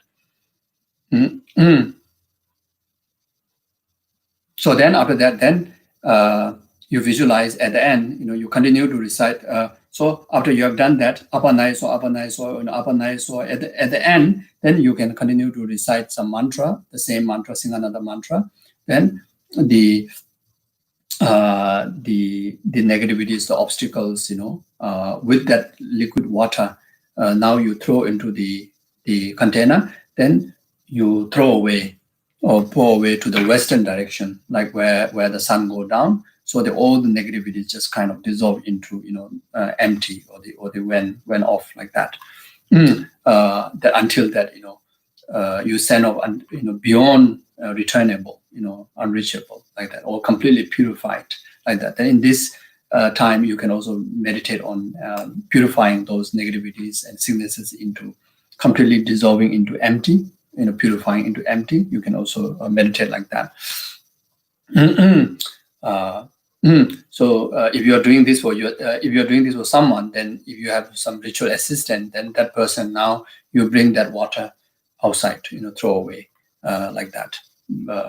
If you are doing this to yourself, then you finish the rest of the practice. Then at the end of the practice, you go and throw it out like this. Then that time you feel that completely get rid of all the obstacles, all the diseases like that. Okay.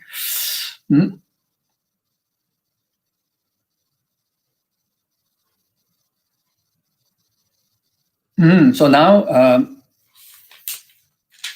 the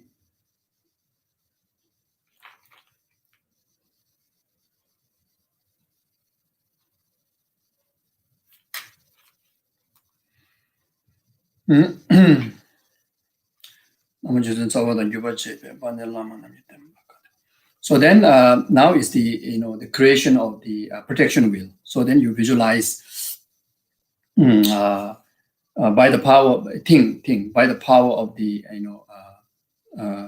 the refuge, by the power of the Singhanada, by the power of the Guru, by the power of the mantra, by the power of the concentration, and by the power of the all the deities and deities staffs, like staffs, like the implement that deity carry, and then the syllables and the 5 Dhyani Buddhas, etc. So in short, just simply by the power of the deity, the Singhanada, by the power of the ritual implements, like such as the blessed water, etc., and by the power of the mantra of the Singhanada, and by the power of the visualization, in that you're able to bless with the purification and actualize the blessing of protections. So like that, and from this very so from this very moment onward, that human, non-human, physical, non-physical, nothing can able to harm you like that. So while this understanding, Then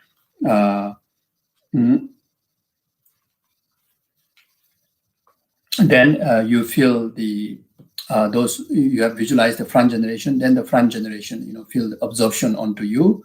If you're visualizing the deity on top of your crown, that deity dissolve into light, then dissolve into you, then become oneness with your heart. And this one can be done even for those who don't have the high school and initiation. You can do that, and even those who just have refuge, you can also do that. The Singhanada that on top of your crown, will they dissolve into that energy, dissolve into light form, and that light form, the Singhanada, dissolve into your heart, then become oneness as a protection, like that.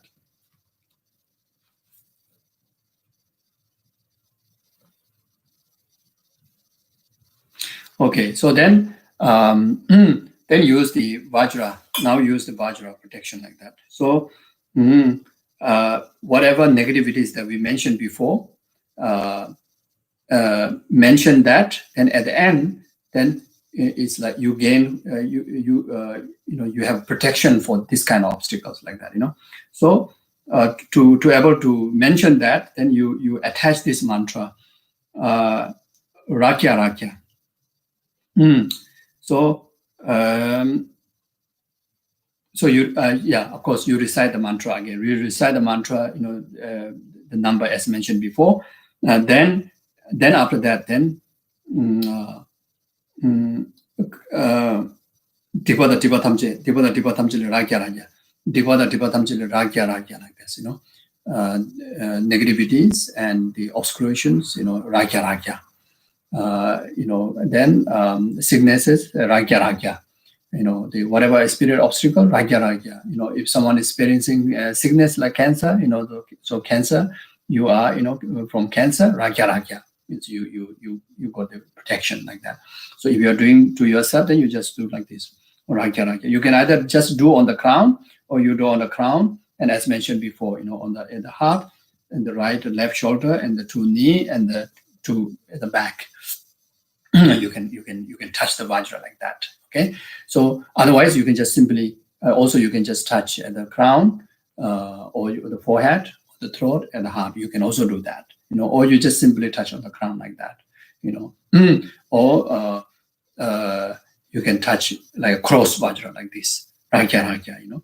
I am, from this obstacle, Rakya Rakya means from this obstacle, I have protection. I actualize a protection from this obstacle, Rakya Rakya, meaning like that. So if you are doing this for someone, then you can place this to all the spot that I mentioned to that person, or otherwise just simply place on the crown, or simply do the visualization like this. Too many people, you cannot go each one, isn't it? So so you see, you see, when you do the sprinkle, when you do the wiping, when you do the protection, then you mention the name if you are doing specifically to one person, So Kanden Rikipu, meaning that the auspicious or the fortunate the child of the cast, means you are fortunate to receive this blessing, this healing. So you mention the name of the person, like Kanden Rikipu Tenzin Soba, like that. Kanden Rikipu Tenzin Soba. Then what's it? Tipada Tamjil Rakya Rakya, or like Tipada Tamjil Rakya Rakya, like that. Okay, and Gön Tamjil Rakya Rakya, Rim Tamjil Rakya Rakya, Kön Tamjil Rakya Rakya, Ti Tamjil Rakya, Chen Tamjil Rakya Rakya, Ju Tamjil Rakya Rakya, Kawani Batamjil Rakya, Tenyi Batamjil Rakya Rakya, Milani Batamjil Rakya Rakya, Samani Batamjil Rakya Rakya, Tamichi Batamjil Rakya Rakya, Semanama Tamjil Rakya, Niwatsa Batamjil Rakya. Do you maybe Chavatamjil Raja, Sada Juva, Navatamjil Raja, Yabuda Chungu, Batamjil Raja, do you Shavatamjil Raja, Shinjapanyatamjil Raja, Kedarotamjil Raja, Pajamitamjil Raja, Raja, so Pajamitamjil Raja, Raja, so from all the obstacles, you actualize the protection from all the obstacles, Raja, Raja, or just simply Raja, Raja, like that. Okay, okay. That's it. Then after that, do the dedication. So do the dedication. like what Kyabje Lama Sopa Rinpoche, advised. You can dedicate in bodhicitta, you can dedicate in emptiness. Like then after that, due to the past, present, future merit collected by me and the merit of those 3 times collected by others, may the most precious wishful jewel, thoughts of the enlightenment, be generated in my mind, in the mind of my family members, and in all sentient beings. May that which has been generated increase, like that. Then meditate in emptiness. Due to the past, present, and future merit collected by me, others which do not exist from their own side, may the I, which does not exist from its own side, achieve full enlightenment, which do not exist from its own side, and lead as sentient beings, which do not exist from its own side, to that state by myself alone, which do not exist from its own side. So, or you can just dedicate in the like how the Bodhisattvas, dedicate. So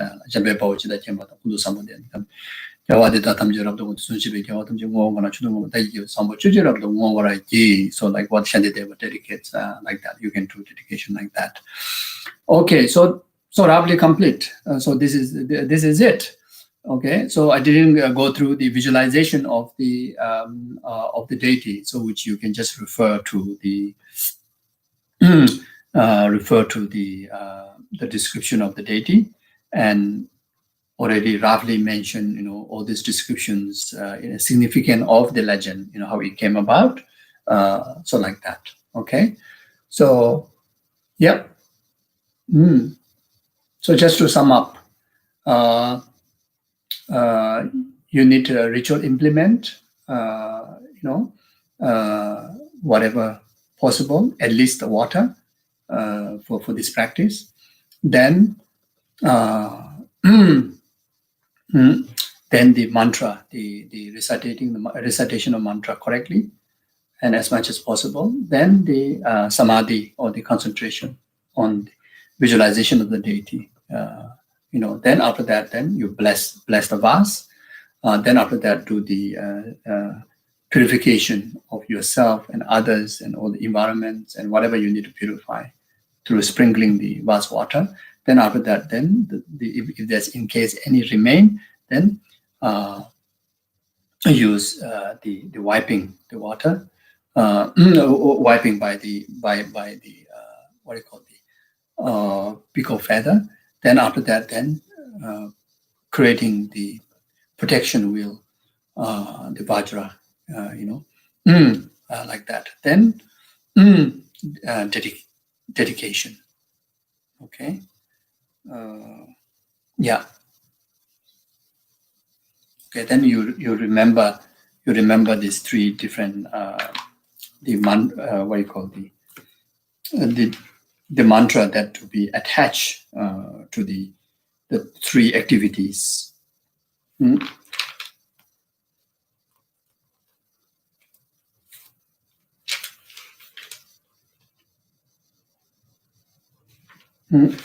So then that's it. Yeah. So I think remember Lindy have asked. No, who asked? Someone asked. During the Cheresi initiation, Hisonada Lama Cheresi initiation, is there any commitment? So there's no specific commitment in the form of recitation of the mantra and doing sadhana, etc. But His Holiness clearly mentioned that the commitment will be daily meditation on bodhicitta and emptiness. So that's the commitment. Yes, there is a commitment. The commitment is daily, meditation on bodhicitta and emptiness as much as possible. So even in relation to the Cheresi Singhanada, the main commitment is meditating on bodhicitta and emptiness. Also, receiving of the Bodhisattva precepts. The commitment is, daily meditating on bodhicitta and emptiness. So His Holiness basically nowadays, in most of the initiation and practices, the commitment is very much to practice the essence of the deity yoga, or the essence part of the deity yoga, which is the wisdom and method, bodhicitta and emptiness. And from there, then based on your capability, that the rest is extra, which is beneficial based on your own capability, the time and understanding. Then you can, expand in recitation of as much as mantra as possible, and doing the sadhanas as much as possible, etc., like that. Okay. Then there are a few questions. I don't know whether I answer everything or not. I think from Queensland, Miffy and Venerable have asked the meaning of the the characteristic of some of the characteristic of the deity. So I think when I was going through the legend from there, I think maybe you got some answer on that. But it's still, if there are some specific questions are not answered, then we can find way to slowly clarify that. Okay, so the session become kind of like mix everything. So so now maybe some of you must have taken notes, or at least taken notes in your mind. So it's in one way it's a very simple practice in the form of simplicity, in the form of the structure, and also the mantra, and also the ritual implements. Everything is quite simple. So once you think another round after this, and you will have a clear picture. I should do like this, like this, like this. There's a few points like that. Okay, so thank you very much. So today I think I took plenty of your time, and thank you so much. Okay, thank you, and take care. So I think earlier dedication, which is dedication. So that would be our dedication. Okay, so thank you very much. Take care. Bye bye. And yep, bye bye.